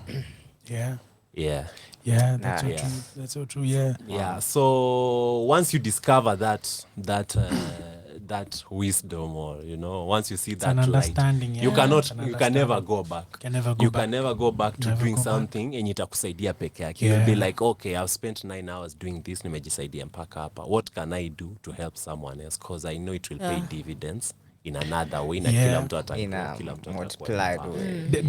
Denzel Washington has a quote that says that if you want to achieve anything, get someone who wants to achieve the same thing, help them, and you'll achieve that same thing way faster. Exactly. Yeah. That's powerful. Yeah, that's really so dope. yeah, that's the same mentality sa unapata iko among all NYCK leaders. Like it's just a group of people who think the same. Because mepata melink up, for instance, shout out to our CEO, Lucy Mutuku. Yeah. We met NGO Council. There's a place called NGO Council. And we are volunteering, right? We're just volunteering, trying to figure our way around Nairobi as young people. And we got to have conversations, from time to time and just assess each other. By the fact that niko 254 radio, najua all the people in this room are interested in digital, the digital world in some way. Sure. I'm sure they love media in some way. I know they are creatives. I know they are artists, right? So be in certain environments when you meet someone, mnajua tu like mnafanana. You already have a starting point. Kona line goal. Exactly. That's the only way they are there, right? So yeah, the same happened. We linked up there, and we shared our stories and noticed that we are after something bigger than ourselves. Like, yes, we can do something for ourselves, but why not do things for other people if we can? Because if you have the power or capability to do so, why not? Right? So yeah, that's just where it stems from. Me personally, I can't speak for anyone else, but personally, niyo economic concept too. Yeah. And inajua, like, if we invest in each other, we're able to bring out the best in each other, everyone will have more to enjoy, Everyone will have more to enjoy. For instance, I'll be happy in case niko a billionaire, right? Na niko na a 5-star hotel. Of course, I would want more people in the country wakuwe na do. You afford live in a 5-star hotel. I would be out there trying to sabotage people because nani atakuwa my diners huko, nani atakuwa lodgers kwa hiyo hotel nini. So if you just really look at it and discover that truth, like our biggest successes lie in each other. Tukisaidiana achieve big successes, we all win big. But sasa unfortunately sometimes unapata we don't have that knowledge. So instead we spend time undermining each other and we lose. But sasa shida ya something that you've lost and you never know you lost it. Kosa, for instance, nikuje Njoro hapa hivi. Crazy. Yeah, that's dope. Yeah. Njoro hapa hivi like nimse akona certain insights poa sana. Let's even say the first time we met, kama tungeongea and share our stories and know what we each do. Singekuwa hapa leo. Yeah. Like I wouldn't have known that, singejua. Of course, labda ningekama across online to radio to 54 nini. But singejua penyiko, I won't have this privilege and honor. Sure. But now the fact that we broke the ice and we talked and now we chose to know each other. Say I know a lot more. But ile time kani ningekata kuongea naye singeijua ati nime lose opportunity ya kuwa hapa leo. Wow. So unapata tu you are cruising around, you're like, okay, mimi niko poa na kula na dishi na maisha ina move. But umemiss vitu mobs zenye Mungu tu ndiye anakuangalia anashtuka kwa like umseme. Tampatianga throughpass sana katatu. Nakupea ma throughpass but huoni. So that's just basically the mindset behind change making and the concept for the team at National Youth Caucus Kenya. Kusaidiana kuachieve each other's biggest potentials. So najua kama wengi hapa tunakujua Aizo wa NYCK, an award winning youth. Aizo ametoka wapi? Aizo ni nani? Ametoka mtaa gani? Before afike NYCK, before win hizi award, amemekiwa wapi? Okay. Guys, mlinishow. Sita open up. Masaa zimefika. Unajua guys, sikiza. Ngoja sana nilipatiwa award na president alafu sema mtaani kwenyu. Imagine. Wewe mimi kwa nyumba by saa 2. Show tumefunga. Inabidi. But anyway, sijui kama umesoma about hizo attachment styles zimekuwa siku hizi ziko forth. Anxious avoidant. Tuko hapo kwa avoidant. But anyway, Aizo, okay, nimezunguka Kenya, but I think nilizaliwa Eldoret. LD. Can't remember the name of the hospital, but kuna time nilikuwa na hizo details zote hadi nilikuwa najua Time. alinishughulikia Hata time of birth.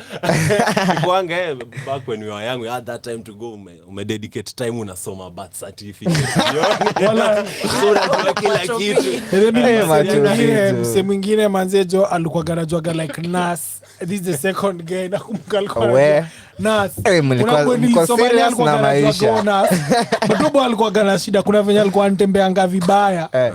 Yalikuwa semaga kumbuka nas cause ule nas mwenye after alizaliwa unajua lazima amslap, lazima amtoe slap hiyo. Maana alimslap hard mazee kamaribu hip joint. For real, it's crazy. So anakuwa ganani ule madam fulani. Anani man, it's crazy. It's crazy. So you're the second person you meet. Mwenye ashakuwa anakumbuka.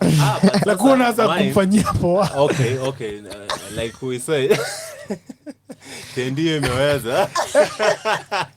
Anyway, I think I'll share this and hata nikiavoid cooped up sana but nikishare this particular it will be interesting. I think right now is the former MP for KSS kwa anaitwa Mishra. Huyo ndio doki by the way but sasa I learned juice. Wow. We're having a conversation with moms and I'm like, yo, by the way, huyu ndio alikuwa time unazaliwa like so that it was actually kuzaliwa kwa Hosia Kanjo huyu alizaliwa Aga.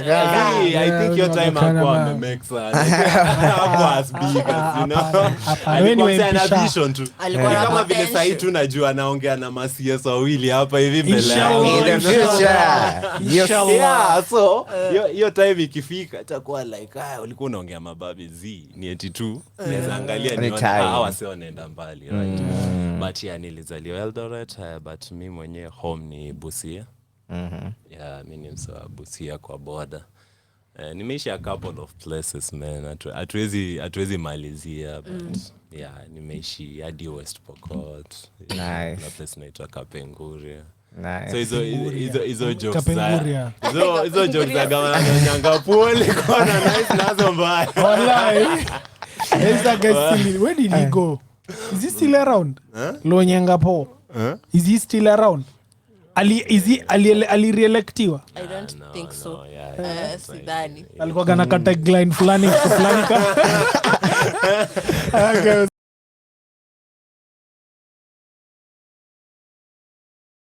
You mean Ujagroya tao? Kanairo.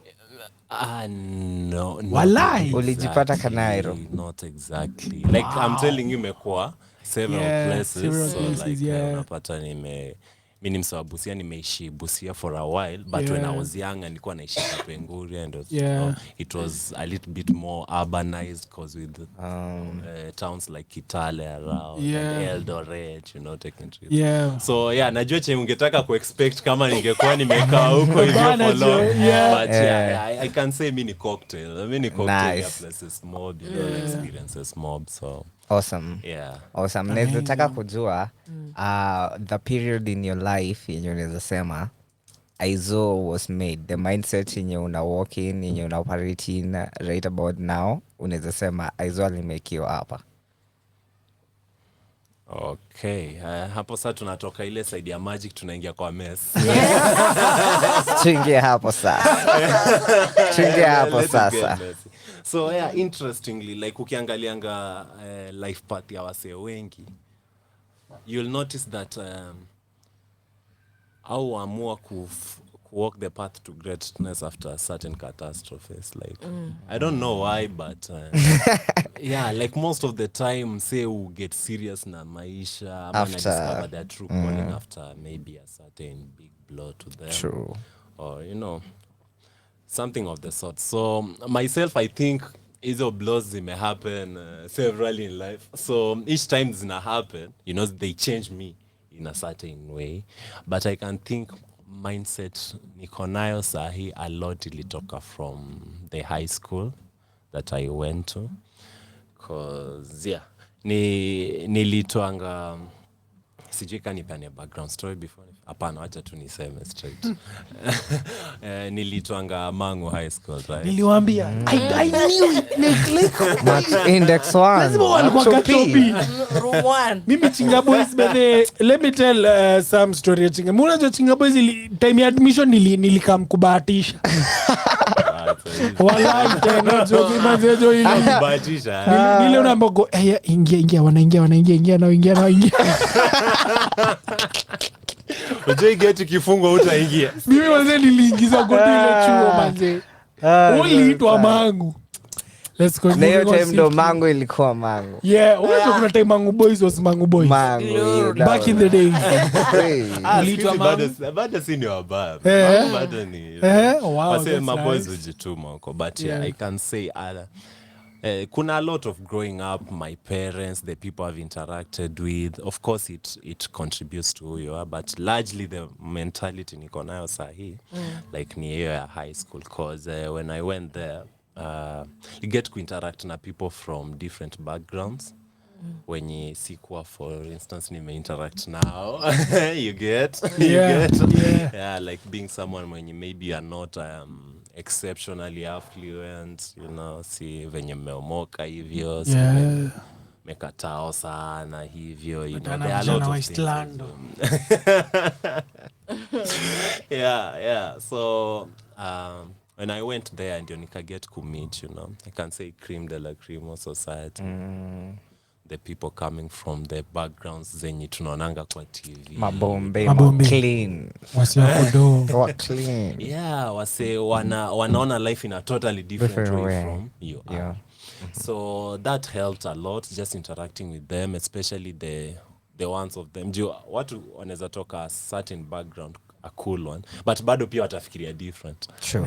Kuna mse ametoka humble background na anafikiria better than maybe mse ametoka a good stable background. Huyo pia amechoose tu kufikiria like, you know, a totally different person. Sure. So I learned a lot from those guys, but generally pia the philosophy of the school, cause like philosophy ya school ilikuwa excellence, bro, like kwa everything. Yeah. Ilikuwa tu whether ni academics, whether ni hata character.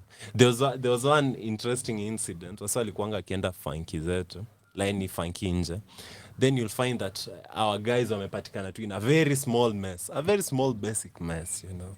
Tunashtukia mse like amerudichua amehando, anaambiwa ataenda X ama minimum sas moja ya heshima. But then guys were like, tukiwa huko hivyo like tunacheki chuo zingine wasa wana do vitu crazy. Mbona hawa kasi chetu lizo. Mimi kuna time mazejo ni mwana manzejo like tumefika, we had gone for Nyeri for music festivals. Man, mimi napiga lap hivi, kuna boys tulienda naye alikuwa anatagwa nani Ben Samuel. Si tumeenda tumeperform choral verse yetu, mimi nimeenda vyo katiana kurudi, man ampatana nini na ile overall ya white man anauza smoky na trolley and everything. Yeah, mazejo nilikuwa like, is this for real? Huyo ako wapi on the entrepreneurs? Alikuwa na trolley ya smoky yake mazejo. Amesukuma mbaya. Mbona monge na dere amefunguliwa nini, amesukuma nini pale chini? Ni business. Makana uzia walimu. Mode anajiuliza mbona nishaiona msa smoky mahali. Walimjua. Lakini kuna mode moja alisema alikula mode moja alikuwa sasa, Ben Samuel, why are you selling sausages here? Wale wakamwambia achana na Ben Samuel, ameshindwa na masomo, acha ajaribu biashara. Alikuwa anafanya business sasa. Ben Samuel ameshindwa na masomo, that guy. But at least aliona kitu entrepreneur. Sasa I hope ako busy. Na hope sadi kuna kampuni mahali, and we can get to learn. But yeah, that was the thing. Like ulikuwa unapata mko held to a higher standard. Unapata sasa makosa zenye chuo zingine hata ingekuwa regarded as makosa. Kwenye ni na alipatwa medos daro akapewa boss. Hii ni sasa. Hautaangusha shule, you know. So guys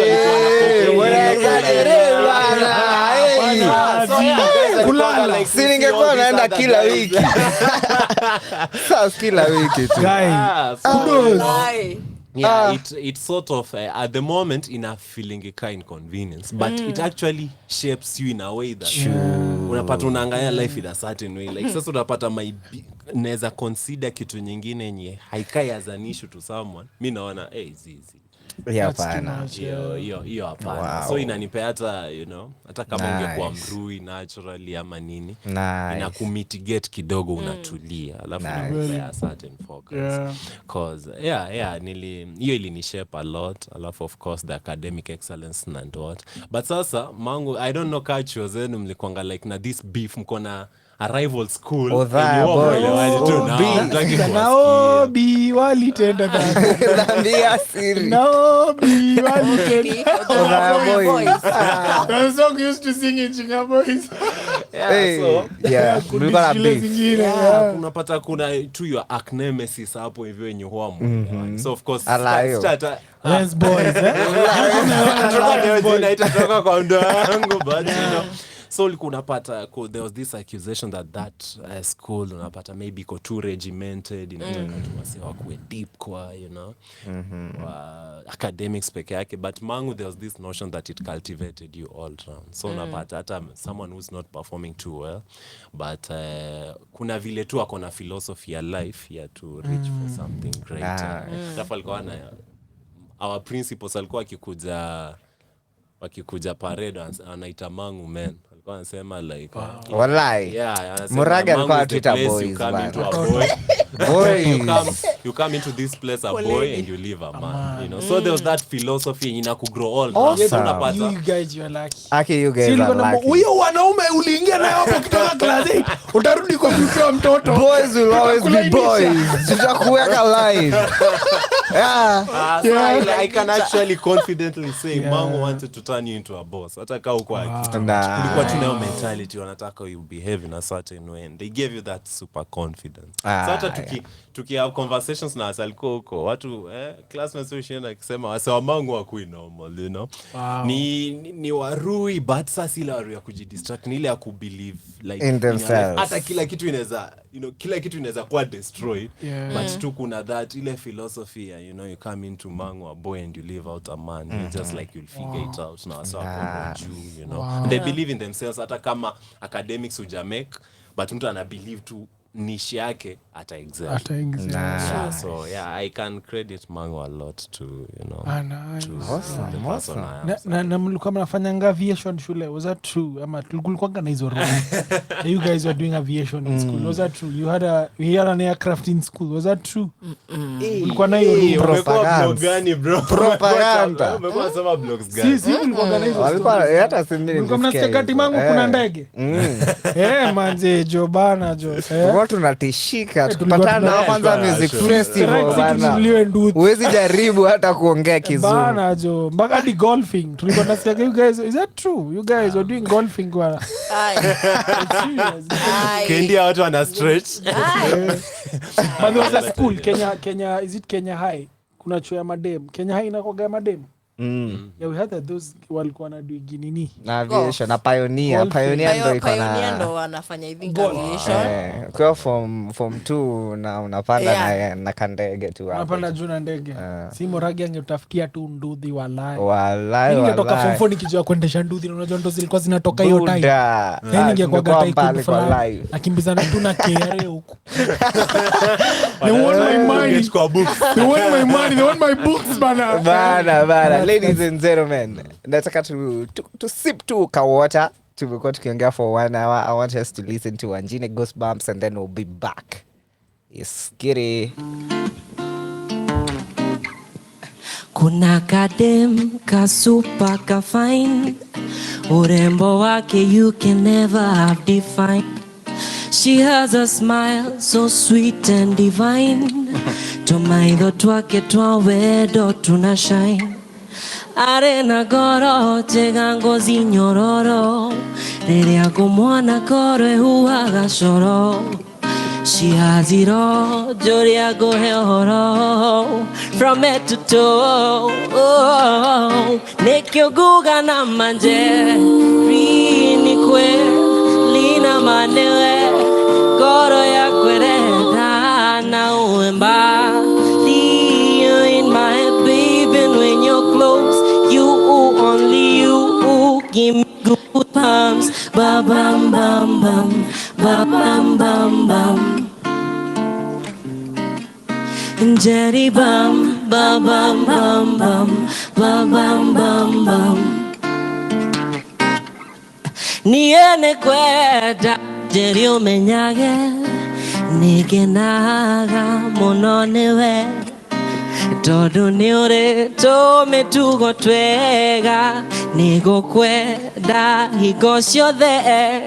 And girl, you can tell everybody that I'm the man who will stand up for you, walk you down the aisle, tugitwana mamina fa nekyo guga na majeri nikwe dina manele goro ya kwereda na uemba you in my baby when you're close, you only you give me goosebumps, bum bum bum bum bum bum bum bum.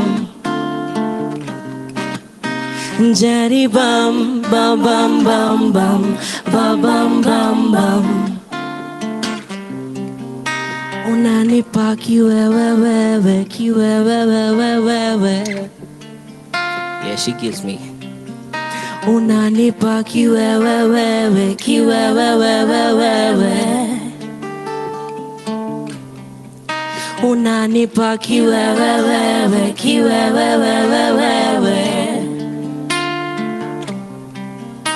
Unanipa kiwewewewe kiwewewewewe. Oh, nama nama Jerry ni kweli na manewe goro ya kwereda na uemba you in my baby when you're close, you only you give me goosebumps, bum bum bum bum bum bum bum bum. Jerry bum bum bum bum bum bum bum bum bum. Jerry ni kweli na manewe goro ya kwereda na uemba you're in my head baby and when you're close, you only you give me Goosebumps by Wanjini. Now Wanjini was supposed to be here today, lakini nimemwambia leo tuko full house. You know, acha tufanye this thing on a Friday mahali tutaketi tusikize ngoma zako zote, but today we make wisdom go viral. But I want to play another Wanjini song before we get back for the last segment of Magic in the Mess. Let's get it.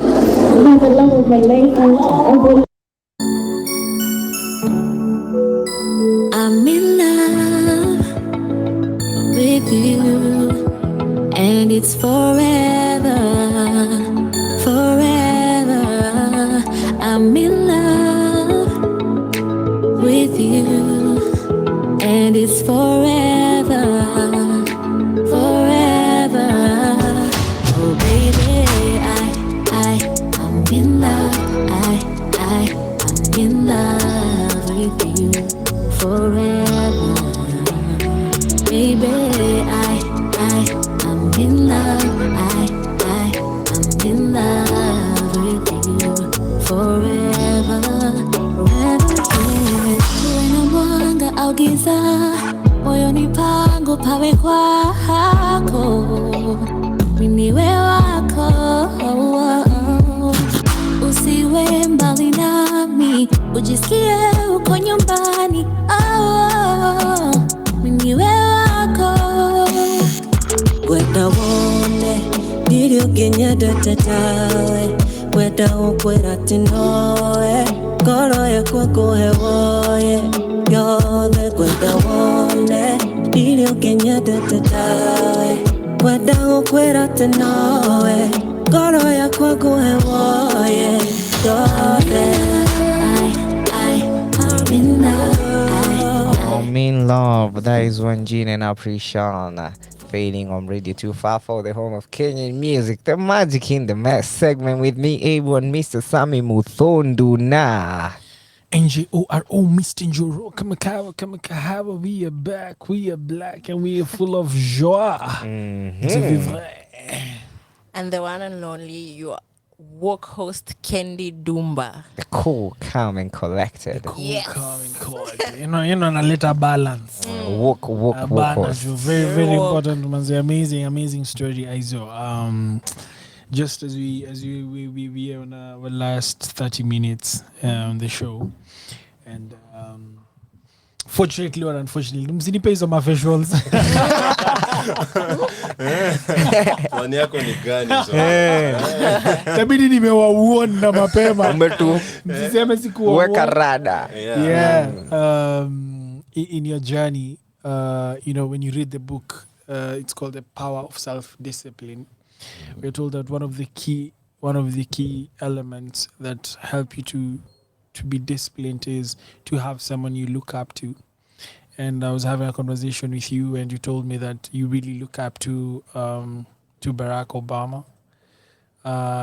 I'd like you to just share the journey. Why Barack, and what are some of the things that you look up to him that you've personally been able to allow them to reincarnate in your own personal life right now? Okay, that's a good question. That's an amazing question. Man, I think you guys are the right crowd, because a lot of what you're saying, is in a letter to stories to the fore. And there's a lot to say. Every 5 words unasema, there's something to say about it. For instance, the moment you started with self-discipline, I was about to tell you, I have something to say about that. I think I need to share it with you, like youngins. I've come to realize hakuna kitu ngumu kama kuwa discipline. True that. Umeanza kuambiwa juu ya discipline. Umeambiwa kuanzia lini kuwa discipline? Kutoka Raima. Exactly. Na pe umefika bado on a scale of 1 to 10 wapi? Kwa discipline. Naweza sema kuna matters niko poa, niko disciplined, lakini kuna zingine bado sija get a grip of that. Yeah, so 1 to 10. Tuseme kwanza kwa financials, hapo discipline hiyo nime attain. Ya time yangu mimi nakuanga 10 over 10. Like 1 to 10.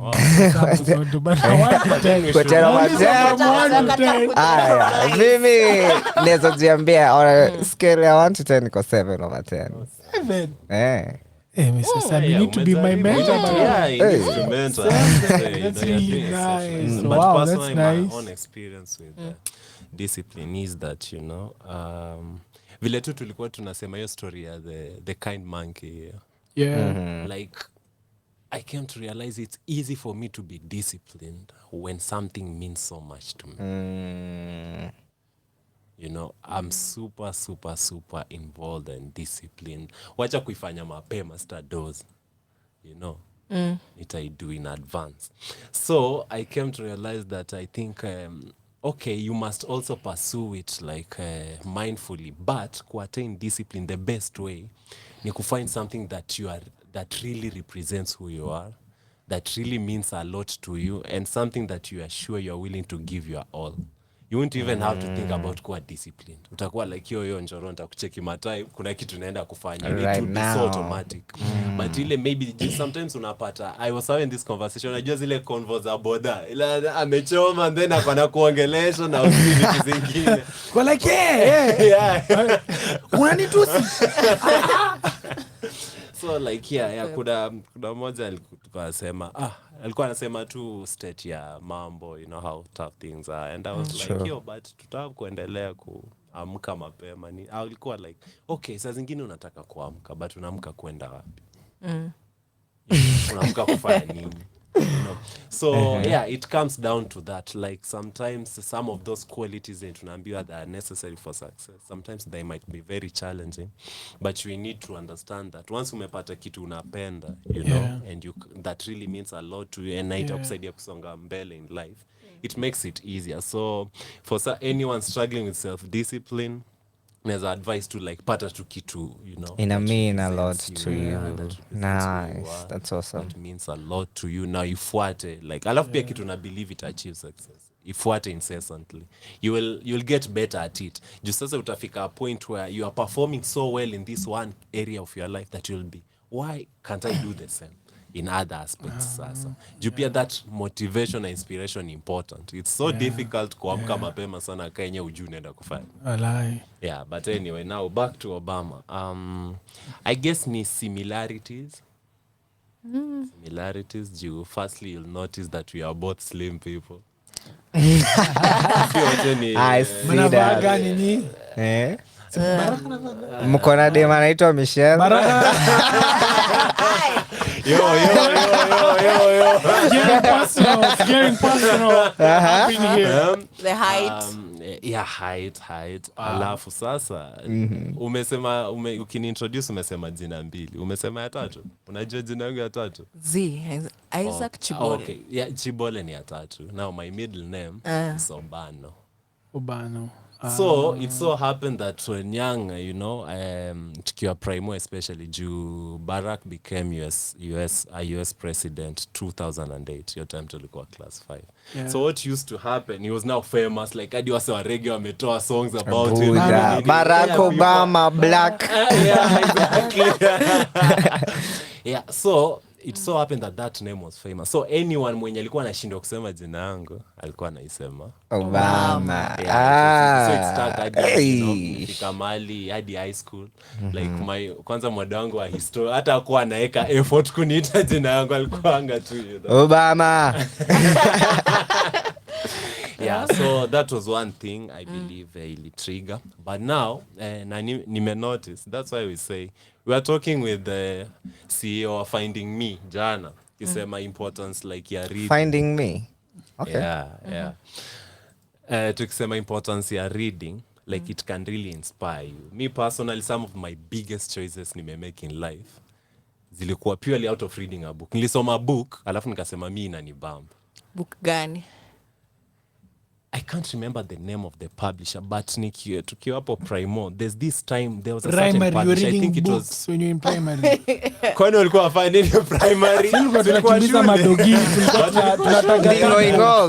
tulikuwa tunataka kama tadpoles.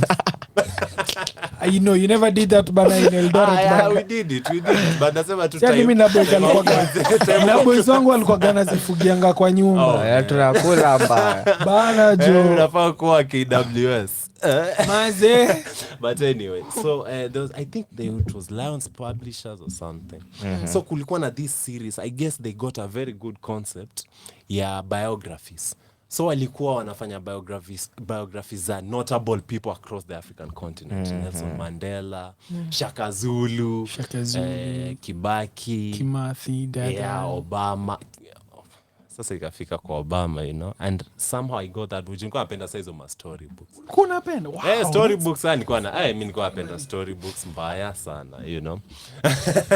Nilikuwa napenda. Walikuwa pesetas na goosebumps. So what happened is I read sasa your book around your time. Of course now he's a global hero for everyone.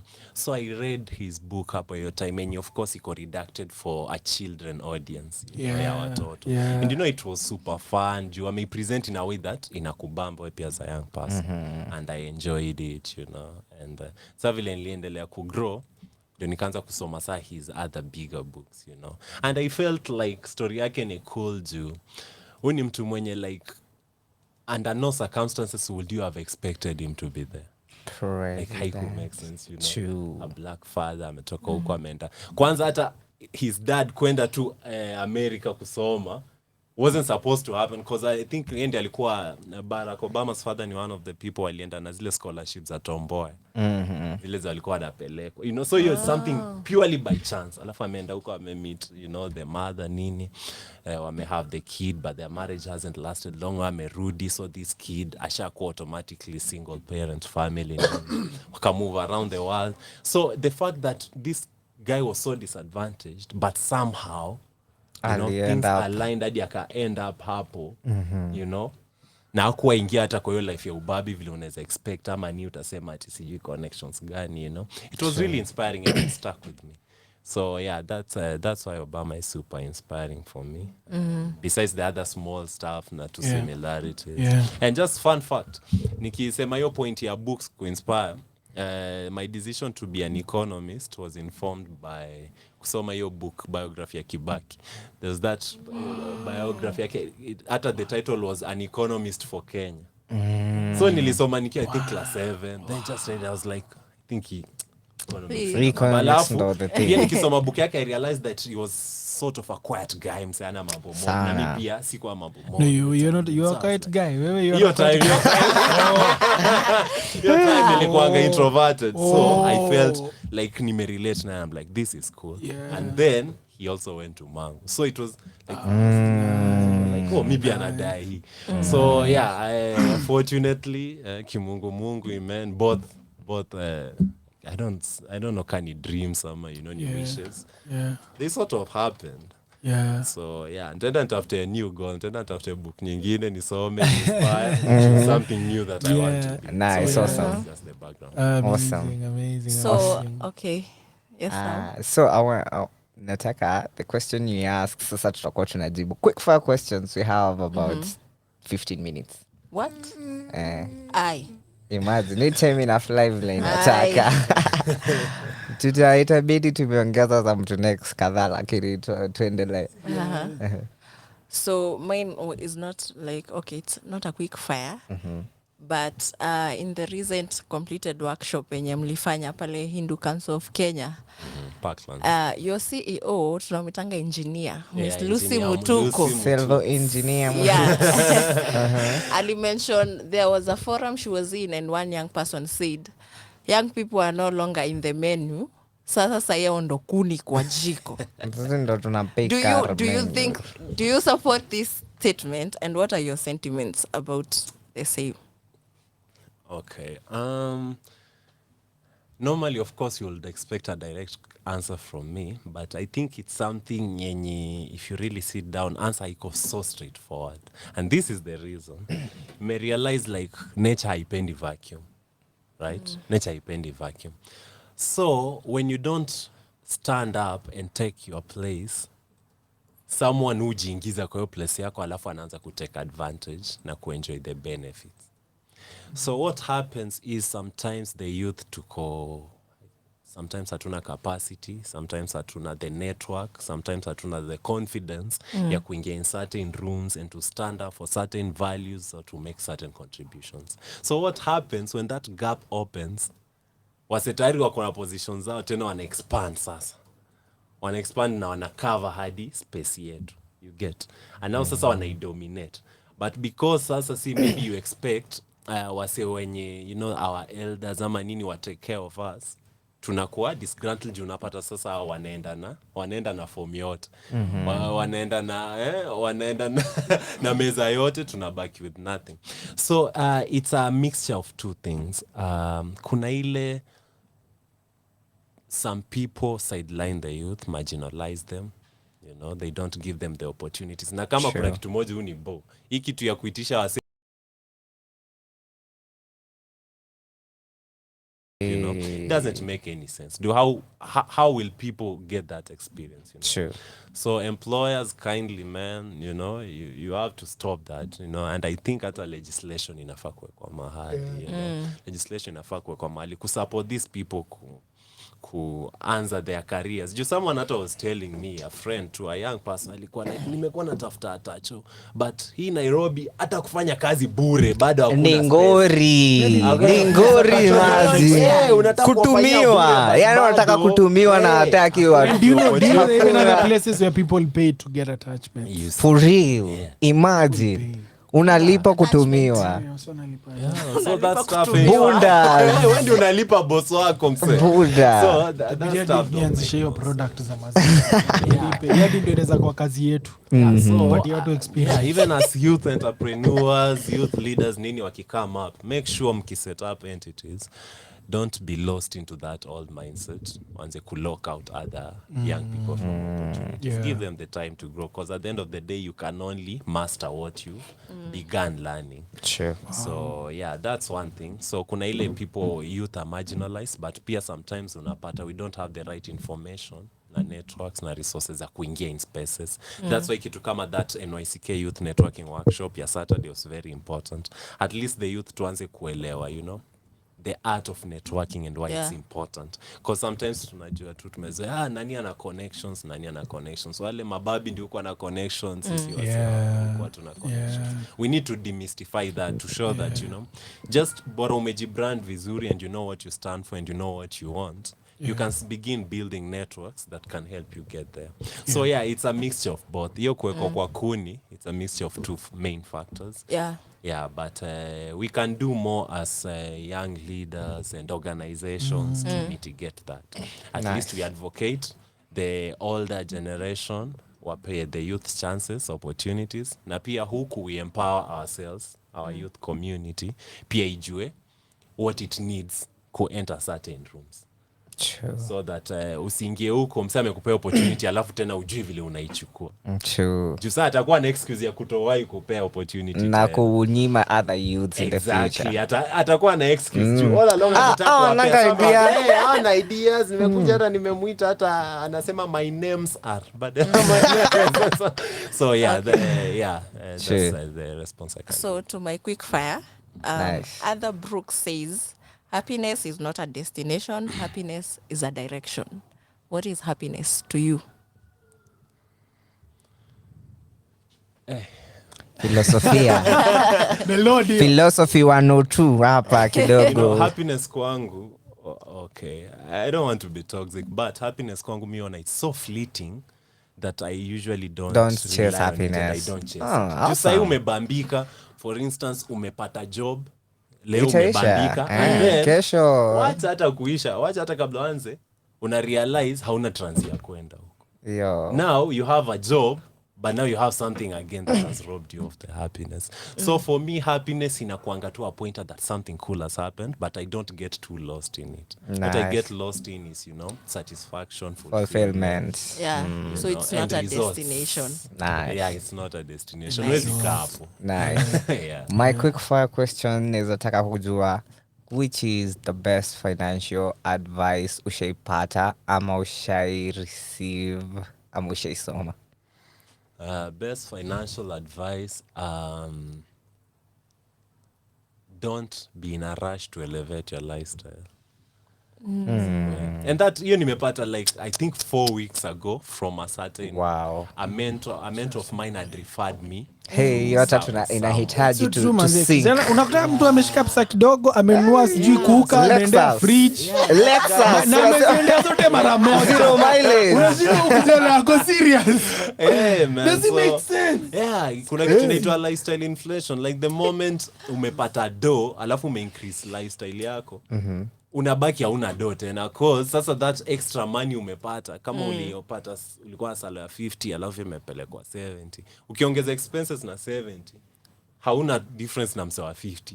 Nyinyi wote kama mmespend 50 like hamna do, you know, imeisha. So alafu sasa shida tena ya lifestyle huwa ina run out of hand. For instance useme hata unataka kwenda one bedroom. Kwenda one bedroom haita kucost kama unatoka bed sitter. For instance ni 6 extra Gs. Kwenda hiyo one bedroom itakucost that 6 extra Gs. But that's not the only money you'll spend as a result of kwenda one. True. Huwezi kana one bedroom haina sofa. Utahamisha. Utaongeza TV. Utaka screen hapo mbele.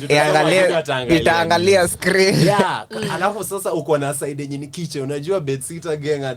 Unanga hiyo bado. Uzuri ya bed sitter. Kila mahali ni kila mahali. Kila mahali ni kila mahali. Kila mahali kuna ni bedroom nini.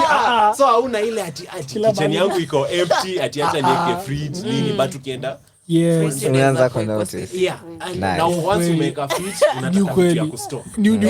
So it's something that, you know, especially when you are still young. Na mimi usema like siku hizi before you get 30 hata usiongelee kuwa na do. Hata kama uko na do usiongelee. Because your roots are still very shallow. Hauja sinking deep kwa system. Whatever the system is, uja sinking. So unaweza kuwa uprooted anytime and you lose. Nice. Yeah. So game ni kuchill. And that guy who I was referred to alikuwa ananiambia story. Very simple guy. Alikuwa ananiambia ashaikuwa diplomat in Tunisia. Alikuwa ananiambia when I was a diplomat there, na pia alikuja akaingia kwa change making space. Alisema anataka kuwork for a more meaningful cause. So sasa yako in the sustainability sustainable energy sector. Awesome. Alikuwa anasema salary yake ilikuwa ina pile on each other, like salary ya last month iko tu haijatumiwa. Very simple, Very you know, simple. na ijamzuia ku achieve goals. Sasa hata juzi ametoka ku karibu niongee Kiswahili ngori kuadhimisha.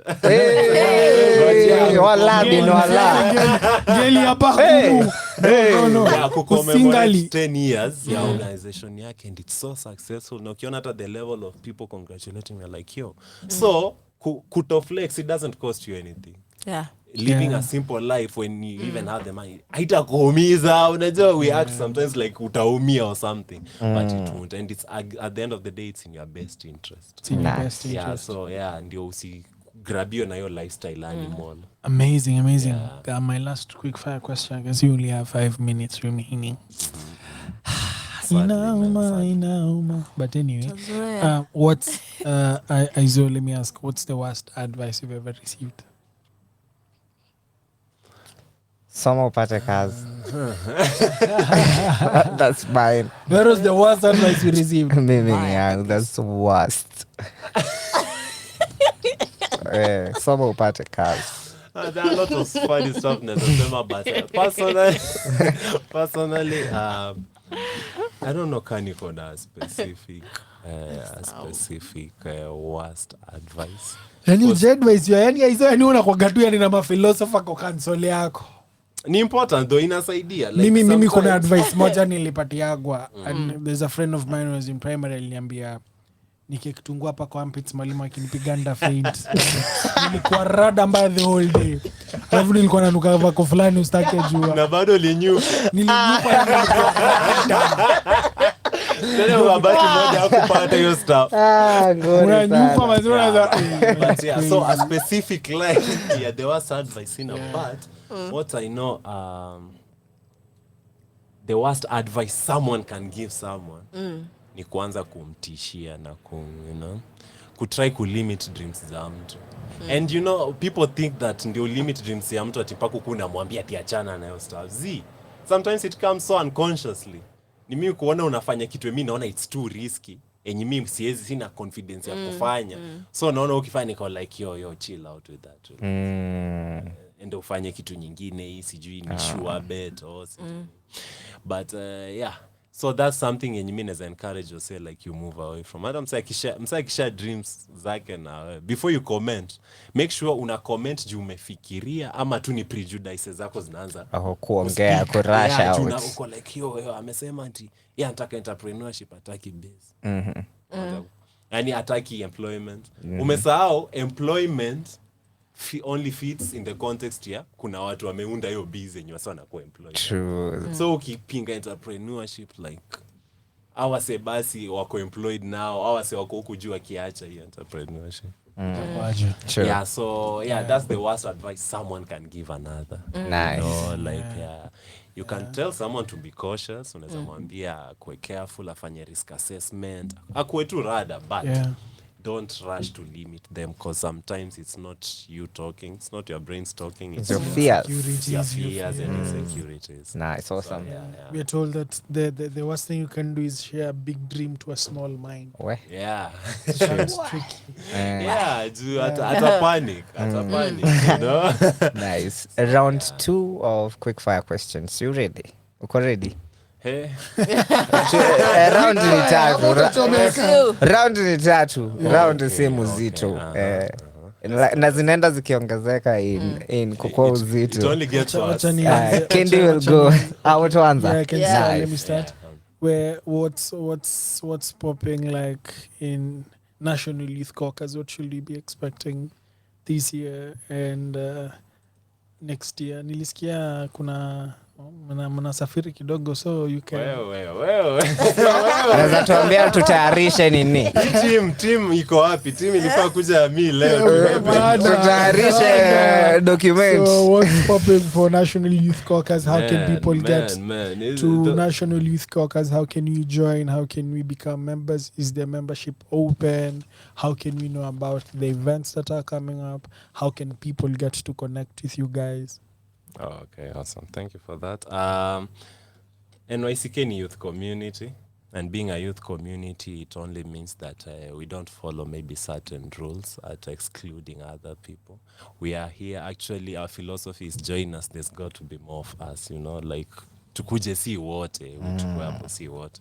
So just getting in, knowing me, knowing Joro, knowing Kendi, knowing it's already being part of the National Youth Caucus, just tapping into the mindset and building that network of like-minded youths. When you're like, we have a lot of potential to reach to, we have bigger things to aspire to. Yeah, so what they just got to do ni tap into Radio 254, and just leave a comment. Just leave a comment. We are here for you, Yeah. We are one, You is us and we are you. Yeah, so Ubuntu inaita Ubuntu. Yeah, so tuko Radio 254 na Radio 254 ita share information. Very simple. You just need to get in touch and we add you to our mailing list, add you to our groups and we begin the conversations. We are also on LinkedIn and Twitter. It's easy to see each other because this is a community and fully for the youth. So tunaonana, hatuna bigger forces that prevent us from reaching out. And it's GOSG 5,000 membership. Yeah, so you just gotta reach out to us. I don't know so what. So simple to get in touch. Yeah. And as for your question regarding what NYCK has planned, there's a lot coming up, man. There's a lot coming up. But I think such stuff husema management mzima ikikubali. Chome. Yeah. So I think we'll just share with time. We'll be in contact. We'll share on our pages. And we'll know because at the end of the day, ni the youth ndio tunataka wakue hapo, wako in charge. Wakue the audience and the panelists and the everything in between. So they'll just know, but there's a lot coming up. Amazing. I actually have a program this month, Ikisha 29th. We have an energy workshop. As you guys know, Summit Kama will bring together a lot of the youth in the energy sector. And it's a place where there are a lot of opportunities, by the way. Since the old industries to let down, to adjust, tuanze kusaka opportunities in the new areas. Something like sustainability sector, the climate stuff. There's a lot of opportunities that you just need to tap into the right networks. Green jobs, green skills. Yeah. So yeah, we'll be having that. Beshte yangu alikuwa like, so lazima like tuwe green. One thing I know about you is that you're not in Mangu boys. Ulikuwa shule ingine. Ulikuwa extra county. Hapa tu akuze caucus, and you learn all there is to learn about that and discover the opportunity. So there's a lot coming up. We'll share. You just make sure, ingia hapo Radio 254, express your interest, and we will get in touch. Amazing. Yes. That's nice. Yeah, so Isaac, how do you want to be remembered? Whoa. Mnikumbushe miaka yangu. Ati tutaandika nini kwa eulogy? Tutaandika nini? Mnikumbushe miaka yangu, you guys. But anyway, a while back nilikuanga na avoid your topic here, asking yourself how you'll be remembered, because I used to feel like it's egotistic. Umeka hapo tayari ushaanza kupanga vile utakumbuka. Watu hapo like nasema sasa vile mekana like nikidate watanitia aje, but with time I realized that it's tied to the impact you have on other people. Sure. Like that's what we mean when we say remember. Ati utaenda uandike kitu la waseme guys ndio nataka nilikuwa mrui joka chikwe the used mana drillers like me stuff to impact mna have na sengi. Sasa me personally labda nataka wase maybe wanijue sitaki kufikiria kukumbukwa. Yes, hiyo ni serious sana, but also I need you as someone who's always willing to help. Nice. And always willing to listen. Ni kuna Bible verse fulani hapo ni bamba Paul, I think it was Paul and Peter walikuwa wanaingia temple. Then kulikuwa that person alikuwa amekaa chini, sijui alikuwa na beg for coins ama alikuwa blind or something. Then akamwambia sijui silver and gold we have not, but we give you what we have. It is the good news. Ama ilikuwa healing. So it's the same thing. As young people, we rarely are in a position to con a lot of, power ama resources za kupeana directly. But the little that we have, we can share, knowledge, opportunities, networks, we can share that. So I just want to be remembered as someone where I'm always willing to help, to listen, and to be a cool friend too. Pia friendships. And hiyo ni kitu wasa wanafaa kujua. Ile mama yako kukuambia achana sijui na kina nani. Ilikuwa ina boy hiyo time ukiambiwa. But it's real. You will become your friends. True. You become your friends. Those around. There's a time hata nilikuanga nimekata niko like unapata uko maybe na some friends you feel ashamed. But bro, you become your friends literally. The people you speak to for no reason. I think alikuwa 50 Cent alisema you'll become the person you speak to. Ule mse unakanga hivi unaboeka alafu una call. Mnaongea. Wewe ni huyo mse. So I think just being a cool friend, being willing to listen, being willing to help. Amazing. Let me just share a quote by Robin Sharma on that. Robin Sharma says that when Is you that an author or something? Robin Sharma, The AM Club. Who sold his Ferrari. So Robin Sharma says that when you were born, you cried as the world rejoiced. So make sure when you die, the world will cry as you rejoice. Food for thought. Acha jo. Sawa. Usitupatie chakula hii. Mnafaa hapa kama guest. Mnafaa mnite kama guest. Niteni kama guest. Socrates, Plato, Aristotle, Njoro Makut. Njoro Makut bana. But that's powerful. That's powerful too. Nice. Sasa mmeji watu wana go deep. Sitajaribu. Siwezi go hiyo side. Siwezi. Mimi hata niulize maswali za mutaa. Nateshimiana. Hakuna mtoto hapa. Ile mtoto iko sasa. So mimi naweza taka kuuliza. Unatukanga nje, unaangalia usiku, unaangalia the expanse, the universe. What do you make of it? Unafikirianga nini about how big the universe is, how ina operating, how nature inakuanga so bigger than us? Tell us below. Kuna aliens, unaonaje?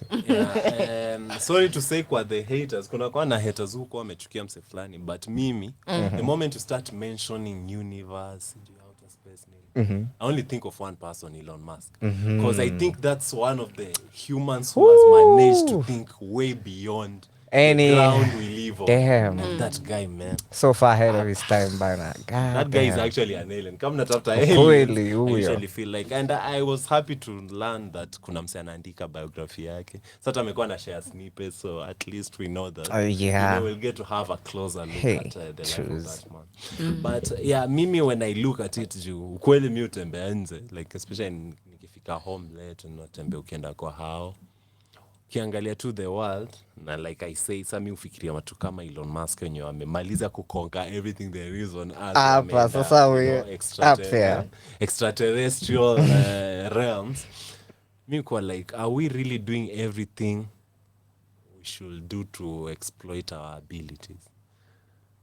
Like, ukisikia, kuna times kulikuwa na the arms race. Ile time, Western powers were rushing to make who will have the best technology to win the war. Na scientists wako locked down kwa macomp na wako na innovate na wanaunda vitu, and in the process, as you look for a way for your soldiers to communicate, una come up na a telephone yenye itasaidia even civilians to communicate. As you try to figure out nini, so world ina grow in the process. So mi ukuwa like, aizo kazi yako hii dunia like ni kutafuta do, ubambike, uflex, uvae, ukule, udoze.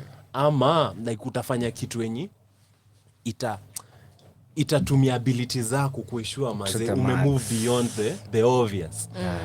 So kwangu that's what comes to my mind. I'm like, we must move beyond the obvious. Taka basi sita invent kitu, but lazima nifanye kitu moja kali. Nakumbuka kuna certain clip niliona juzi kanibamba, mnajua Kanye vile huko amefiata Kanye West. So like aliulizwa aje, there's something I think he was also asked about his legacy, desired legacy, or how he should be remembered. Unajua alisemaje? Alisema I want to be forgotten. Aya. Alisema I want to be forgotten. Sasa mimi nikakuwa like Kanye ako mauru zake tu like, but then I listened through Jupia, of course the interview alishtuka ako like forgotten. Then this guy akasema like let's say mse alifigure out how kunda hii radio na kumake sure voices zinafikia watu. Sasa alifigure out kunda hii speaker ama bulb ama street lights unaona ama hata the mobile telephone, smartphone. Off the top of your head unamjua? Wacha Graham Bell atujui mwingine, anajua ilikuwa swali ya history. Yeah, like it's not even something you think about. It's not about being but remembered. But yeye ndio ame whole life yako hivi. You know, that's the person who has your life and the lives of billions of other people in his hands. So for instance, you say kama angekuwa live amekaa najua tu digital media industry yote iko in my hands. Mimi ndio I laid the foundation. Wow. It's so impactful that mlimsahau. Awesome. Round 3. Tuko sawa. Round ya KO sasa. Round ya KO. It can be an open flow to him probably. Anything you want to share? Round 3 tuko na 1 question 1 tuko na like 5 minutes, 6 minutes. Any precept, any quote, any teaching from Barack Obama that you'd like to share? Bana many juxtapose now say. But yeah, that's cool.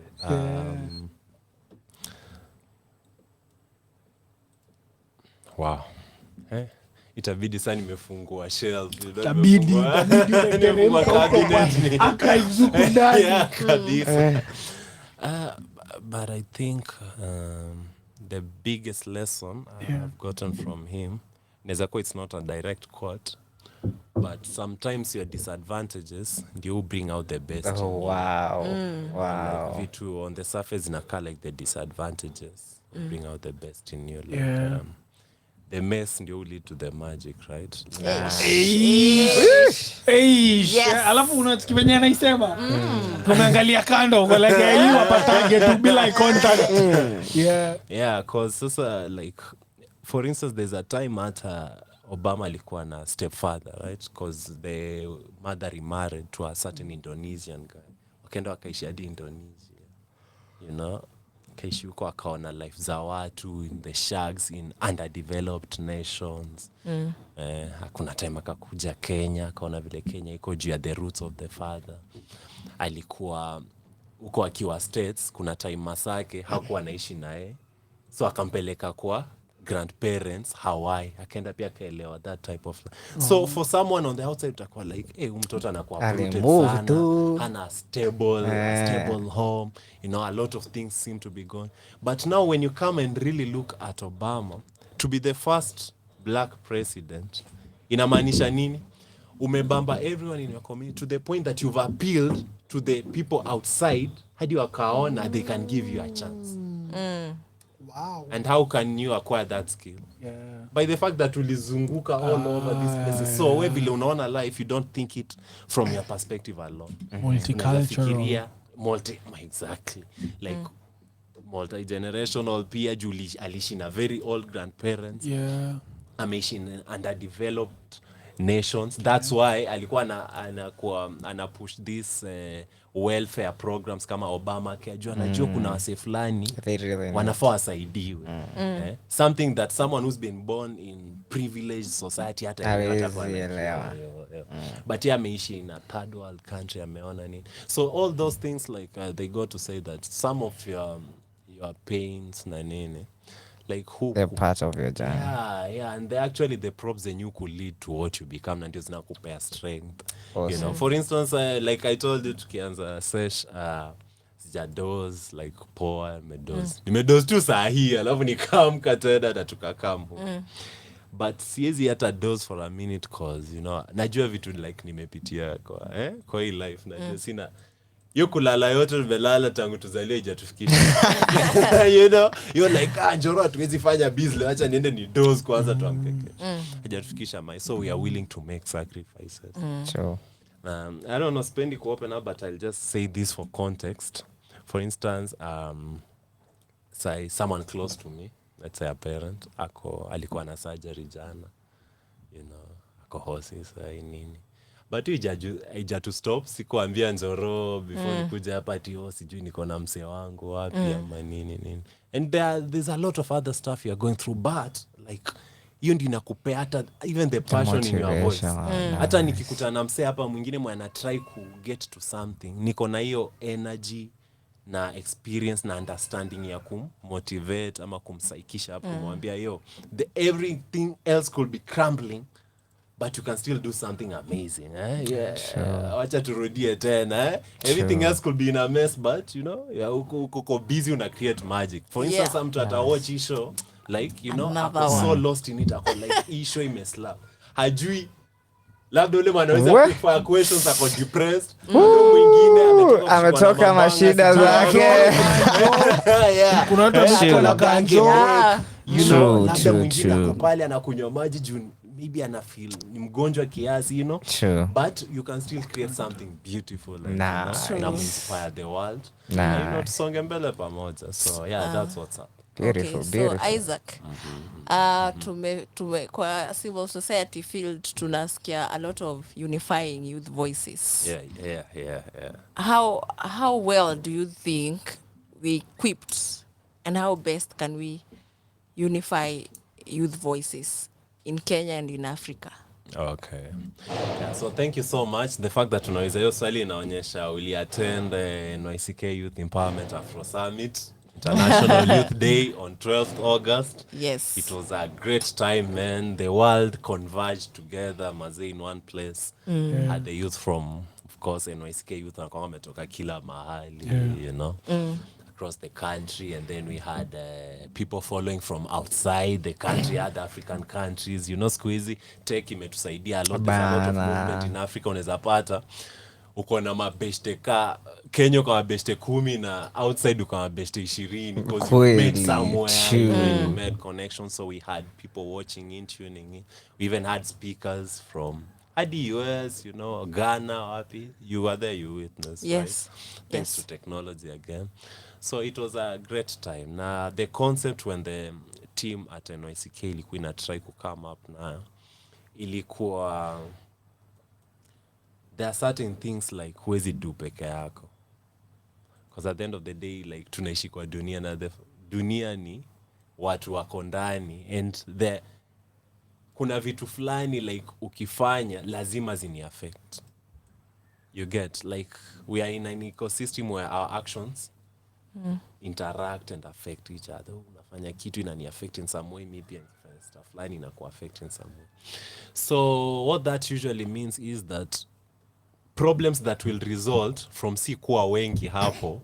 you know haziwezi solviwa na msee mmoja cause utapata ukisolve problem una create nyingine unacheki sasa kako na ndram the energy sector unadhania kustopisha carbon emissions ni kitu simple like you know what should be done wasetu waache emit exactly but then the moment you start that ndio mtu si wa kampuni fulani atakuja akwambie budako anafanya kazi gani waseme yeye ana on let's say restaurants ndio ana on restaurant kwa hiyo restaurant hiyo upika ni wanatumia gas na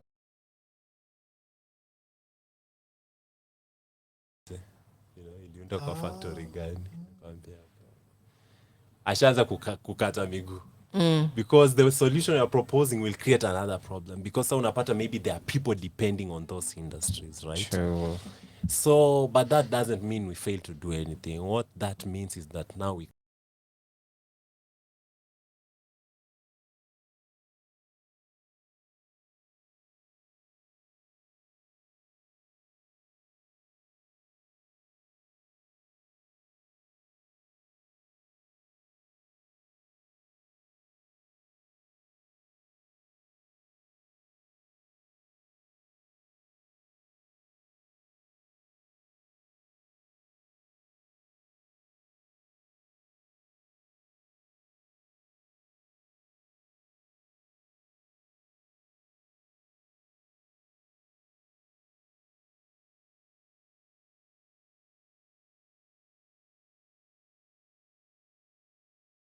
Or like yo that doesn't work for me. Na me maybe I'm lost in like my way or the highway. Na wewe pia uko like you propose something and it doesn't work for me and I'm not willing to go for it. But when we come together we're able to have a strong voice. We can create solutions. Alafu the whole thing about innovation is about picking from different pots. People think differently, converging na kuunda kitu pamoja, like kuunda kitu amazing pamoja. So yeah, that's the whole concept behind unification. Like when the marketer meets the product creator meets the industrialist, ama the person in logistics, they're able to work together to create something that didn't exist. That's why at NYCK tuko so focused and committed to our partnerships. Because we believe we don't need to go too deep into everything. We just need to have a core objective. And now the other things that need to be combined to work, tunatafuta partners. That's why tuko kina, partnerships na za Mazuri events, Kaizen, Wazo Zuri. Like we are focused on doing that because we know, like those guys, have more expertise in those specific areas. So they bring the best of them and we bring the best of us. And now we work together to create something big, so that, whether it comes to advocacy, kuambia establishment itusikie, fix certain issues that are important to us, or when it comes to making, building big enterprises. Acha niseme tu story kiasi, imekuwa inanibother. Niko like, I was thinking about the biggest brands in the world. Called like Louis Vuitton, Gucci, nini. All these names, azikuangi mtu amekaa lab akafikiria jina. Za kwa jina za wase. Alafu niko so cool kuivaa. Na naona yes. But sasa day moja nikafikiria, what if ningeanzisha clothing line? Alafu niweke jina yangu Chibole. Chibole na sound. Serious? No, iko sawa Chibole. I'm wearing Chibole. Imagine I'm wearing a Dijoroge. Hata marapa anaweza yeka kwa lyrics Chibole. Rocking my Chibole. Imagine text I'm wearing Joroge like I'm wearing my Joroge. So now Jordan. It makes sense. It makes sense. Sasa hiyo ndio tuna fight. The fact that tuna feel nyewe it's awkward.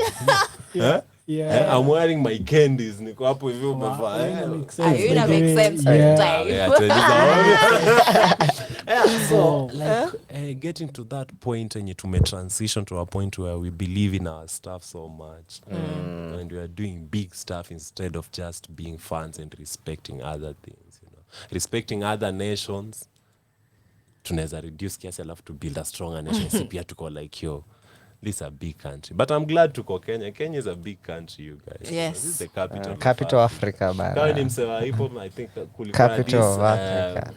Interview with MT, the South African rapper. I was like, alita mtoto wake mmoja Nairobi. I said, why Nairobi? Alafu sana pronounce na certain South Nairobi. Nairobi. Then I got like, why did you do that? I was like, Kenya is a beautiful country and I feel like it's the heart of Africa. Like hizi vile tumeka hapa tuna blame si hata tunapiga tu zakayo. So like sometimes there's a lot of beauty in us and if someone can name the kid Nairobi na in South Africa mbona wewe usite mtoto East Njoroge Islando. Nice. Karen Muthaiga or whatever it is, Nice. So like just finding that beauty in ourselves. Nice. Again, Nice. reference to the name of the show, man. It's a good name. Whoever came up with it, Fakwa the lead consultant wa brands in Kenya. Like. Peter Waithaka mahali huko amesikia. Ni Peter. Awesome. Shout out to you, Peter. Yes. Peter ni msee wetu, man. And he's one of the guys who's so dedicated kujenga wase wengine. Sana. And it was awesome having him in the NYCK workshops. Yes. Yeah. Amazing. Nice. So for my last quick fire question, ninaweza taka tu tuambie that one character of yours yenye una feelingi ndo inakumakingi Isaac, and then you tell us where we can find you na watu wakitaka ku reach out to you wanaweza kupata wapi. Okay. A character that makes me. That makes you uniquely you. I think it must be quite a creative person. Yeah. Nice. Quite a creative person. Awesome. And here I'm going live on air to apologize to all people when you feel like I don't reply texts haraka. Here's the thing. What is the thing? The thing. We have suffered. Kama hosts wana feel guilty It's a live even one-on-one. It's not only live but one-on-one. What is the thing? Kuna line fulani hapo Anyasha alisema ati niaje unaishi vibesi. Ni kama tomorrow iko promised. Yeah. Alafu pia kuna future nishaisikia akisema I thank God every day I don't feel basic. So the thing with basic ni ati like it's very elementary, like uko tu pale penyi uko like you don't try to think outside the box to recreate that space or to make it different. So the thing with a creative person, even the smallest thing anataka itoke in a unique way, right? Anataka itoke in a cool way, anataka itoke in a way that pleases. True. So me, I don't remember the last time nilitumia the word okay in a text, like alafu letter K, ok. I can't, not because I can't type, but cause niko like but so many nyingine like ni basic kana zingine mingi sana. Yeah, like I can commit myself to give you a more, comprehensive answer and itakumekia sense. Alafu is the other thing pia, information, sometimes the information may change life yako, si yenye umeulizia direct. Ni ile yenye umestumble upon, msee amekwambia random.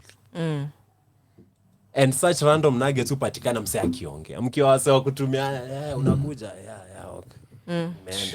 Takuja tu. But ukisema hata nimefika hapa hivi sijui nini naona hii na hii hapa, mtu like kitu ina happen hapo, like it opens up the universe of information.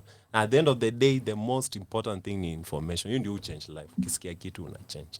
So that creativity alone inafanyanga siwezi reply a basic text, like I have to go think and write a lot nini. Like tu niongee like ikue a full blown conversation yenye hata wewe pia nikisha kwa si zile okay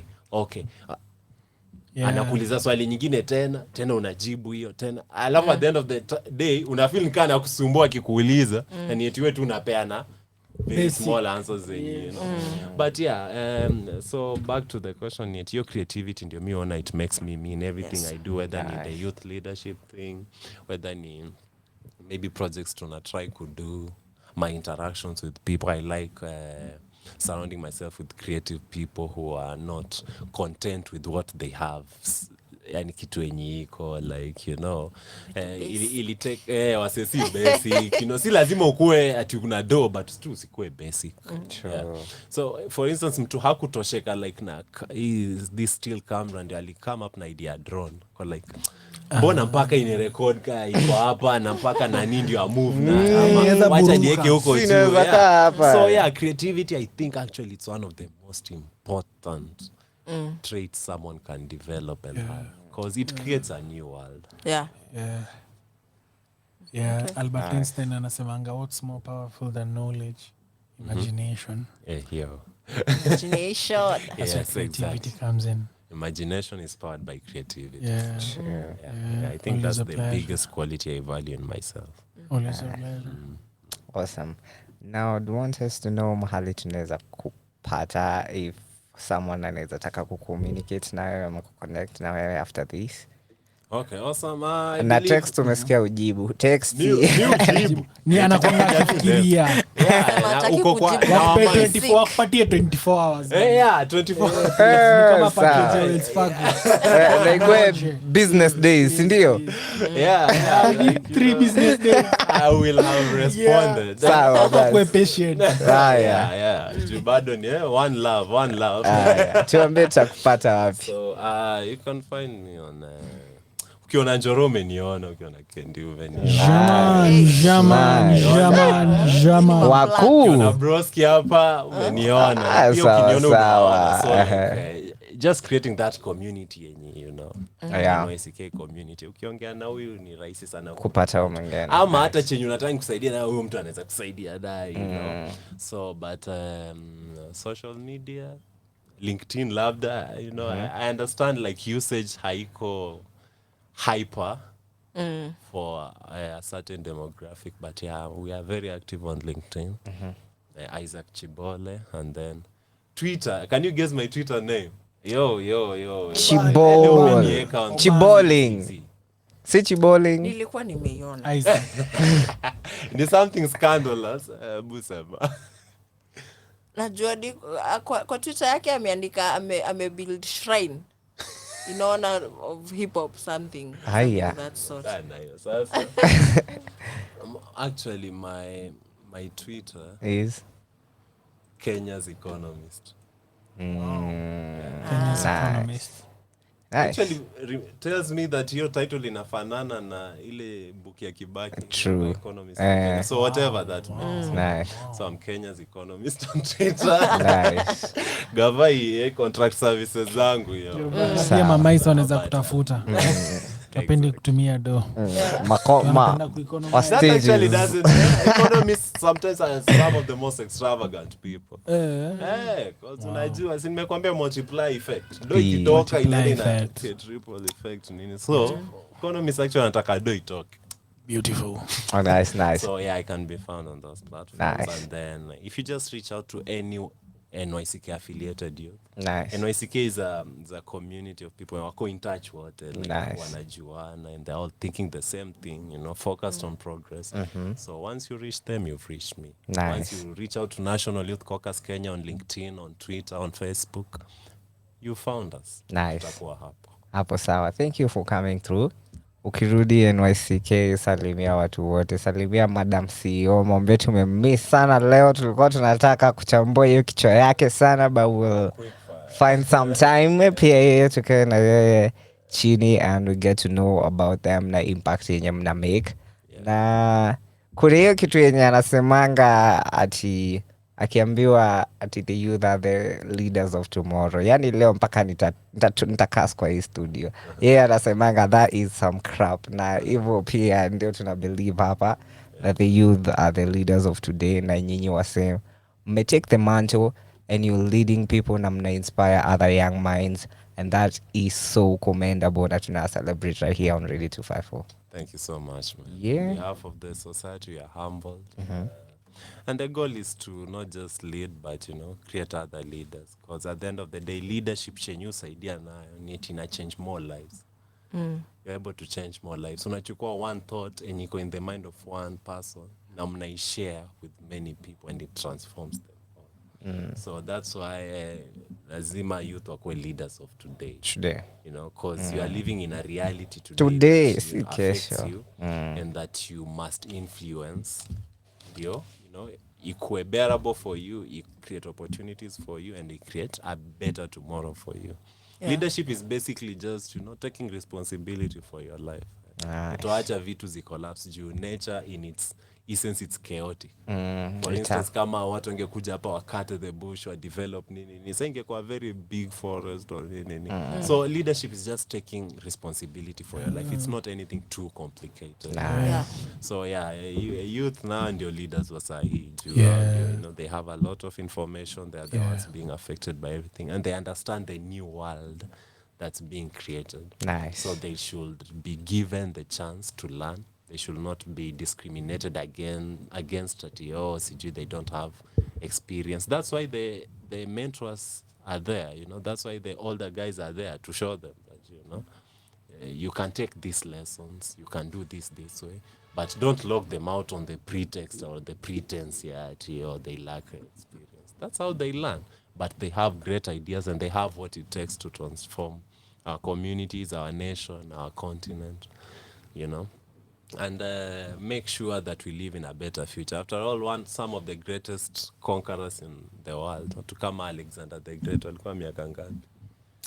Unza kikonka 30 by 30 alikuwa amekonka kila kitu. So and no one should feel like they don't have value, they cannot achieve greatness just because they're young. Nice. Just get something that means a lot to you, that you believe in, and follow it passionately, and surround yourself with people who will energize you, work with you, pia ifai kuwa all about people will support you. Wewe pia support watu. Naichukianga nikipitia WhatsApp status naona watu hapo wamepost if you are not sijui supporting me my life I'm cutting you off. Cutting you off. Wewe umeadd value kwa yangu.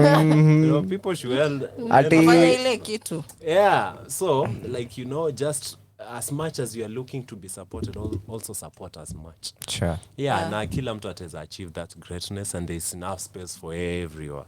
Nice. There's enough space for everyone. Utakuwa hata kama mnataka kuwa nyinyi wote madaktari, unaweza kuwa ule ni daktari mrefu, daktari mfupi. So like there's space for everyone. No one should at any point be scared to work with another that you unaona kuna competition. You know. Yeah. Nice. Amazing. Any last words, Mr. Njoro? Well, I can say it's been it's been an honor. I've actually been one of our easiest guests. Tumecheka mbaya. Hiyo time ingine tunakuanga tukicomprehend vitu kubwa. You feel the room as your energy is amazing. We've personally learned a lot. Yes. And one thing I've gotten from you is unajua like the concept of samaki mkunja ngali mbichi. Yeah, like and personally like looking at where we are, how old I plan myself to be, like 90 years, 100 years. At 25 I'm still young. At 25 I'm really young, so I can still get to fold myself, get to read those books, get to find that one person who I really aspire to become, and through that I can be able to get to achieve a lot, just as you have. So thank you. And your story is something. Your story is a true testimony that people can actually become great. People can actually achieve a lot if only they get to observe 1 to 3 things. So thank you for coming, and always a pleasure. Thank you, man. Yeah, always a pleasure. Yeah, so I also feel I've had a success story today and still ongoing. I've heard of going for what you're interested in, being around people who will energize you to go for it and pursue it to the end. And speaking of success, I write articles. My co-host here, Njoroge, amekuwa akini-encourage niandike, but yeah, so I'll be sharing some few nuggets every Wednesday when you get time. And so, and my nuggets, I call them CUD, C-U-D. So unajua ruminating animals, they chew cud. So it's just a message that I want people to keep pondering ruminate on. Yes, to ruminate on. Keep chewing. So I'll share one that I had prepared for today. So card for today: if success is the steady progress towards your own personal goal, then failure is not progress at all. That is not even trying. So it is proper to say success is doing and failure is not doing. So ponder on that, and it's been an amazing session. Thank you so much, Isaac. We are honored to have you, and you filled our cups. And I expected that from you. So asante sana, and I hope our listeners out there may gain a lot. Yeah, so stay blessed. Thank you. Yeah, man, we live super inspired. You know, someone told me that nikiona after kuongea na wewe nachoka, you know, you are off the phone. So energized, you know. Inspired. And then a quote kama yenye umesema success. I had another one I was thinking of lately. Yeah? The burden of success lies not in achieving it, but in maintaining it. Like kila mtu kuna kitu important ashaifanya. Ukiza tu kila mtu, hata mse wenye wewe unaweza ona ni loser. Kuna time kuna kitu ashaifanya, but now you don't consider them a winner because they didn't maintain it. So once you get success, usiachi kuchanganya akili sana. Focus on how to maintain it and to get more successes. And I just want to shout out our team at NYCK, all the youth who support. And I can't really say you support NYCK, Jew. You know, NYCK like is you. Wewe ndio NYCK. So I can just say the youth who wamejitolea walk this journey of growth, development, you know. to take the small steps and not wait for the big stuff. You know, we appreciate you so much. And as your friends, you know, we promise that we'll keep doing our best to, you know, share opportunities, share learning opportunities, networking opportunities, so that we all grow, because, you know, it's in our collective growth that we achieve our personal potential. So, Sure. Wow. Thank you, guys. Thank Nice. you. Nice. So See you soon. Hii si stop. si ya mwisho. Actually hajatupea story ya pilot, so atarudi. Hiyo utarudi kutupatia. Story ni kali. Hiyo tutarudi. Hiyo itabidi urudi. You know, most times we fail more than we succeed. True. So ni important pia wase to have two sessions zenye pia tuna discuss tu hizo failures na vile Nice. So yeah, thank you so much guys, and we'll be back for that session. Awesome. Dreamily. Sidhani dhoka ili crash. Think ilikuwa tu suspended for a minute. Sawa basi. Nilikuwa niende just training. on airplane mode. Nilikuwa niende training nikaitishwa half an M. Nice. Tutarudi. Nikiwa na Njoro Mr. Businessman hapa najua. Hiyo ndio itapatikana. Sawa, ladies and gentlemen, it has been the Magic in the Mess segment. Kila we know from 1 to 4 p.m. Hapa we make wisdom go viral. I have been able, Mr. Sammy Muthundu. And I'm your guy, NJORO, Mr. Njoro. And your work host, Kendi Dumba. Nice. And then until tomorrow, do love, spread love. Ikiteka right turn, take a right turn. Ikiteka left turn, take a left turn. Ikipa jua vile utaenda juu. Ikienda chini, chimba uko chini. Just do everything with love. Do anything that you love. Until kesho, bye. Miss Biresh signing us off with Solo. Na tafadhali, usi waste my time. Niwache Solo. You love. Until kesho, bye. Miss Biresh signing us off with Solo. Na tafadhali, usi waste my time. For my peace of mind, my head in you is so long. Don't waste my time.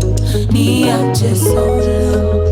For my peace of mind, my head in you is so long. Another day, another fight, another picture perfect lie. Unasema unanipenda, why you lie? Another reason to leave you behind. Unanicheza, you think I am blind. I saw your phone last night. I see you're into the crazy time. Leave me alone. I'm better on my own. Go ahead and leave me alone. Just leave me alone. I'm better on my own. Go ahead and leave me alone. Don't waste my time. Niache Solo. For my peace of mind, head in you is so low. Don't waste my time. Niache Solo. For my peace of mind, head in you is so low. Keep up.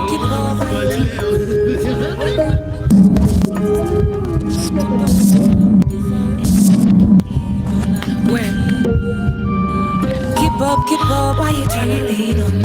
Wake up, funny, it just dawned on me. You don't deserve anything I give. You don't appreciate me, nah.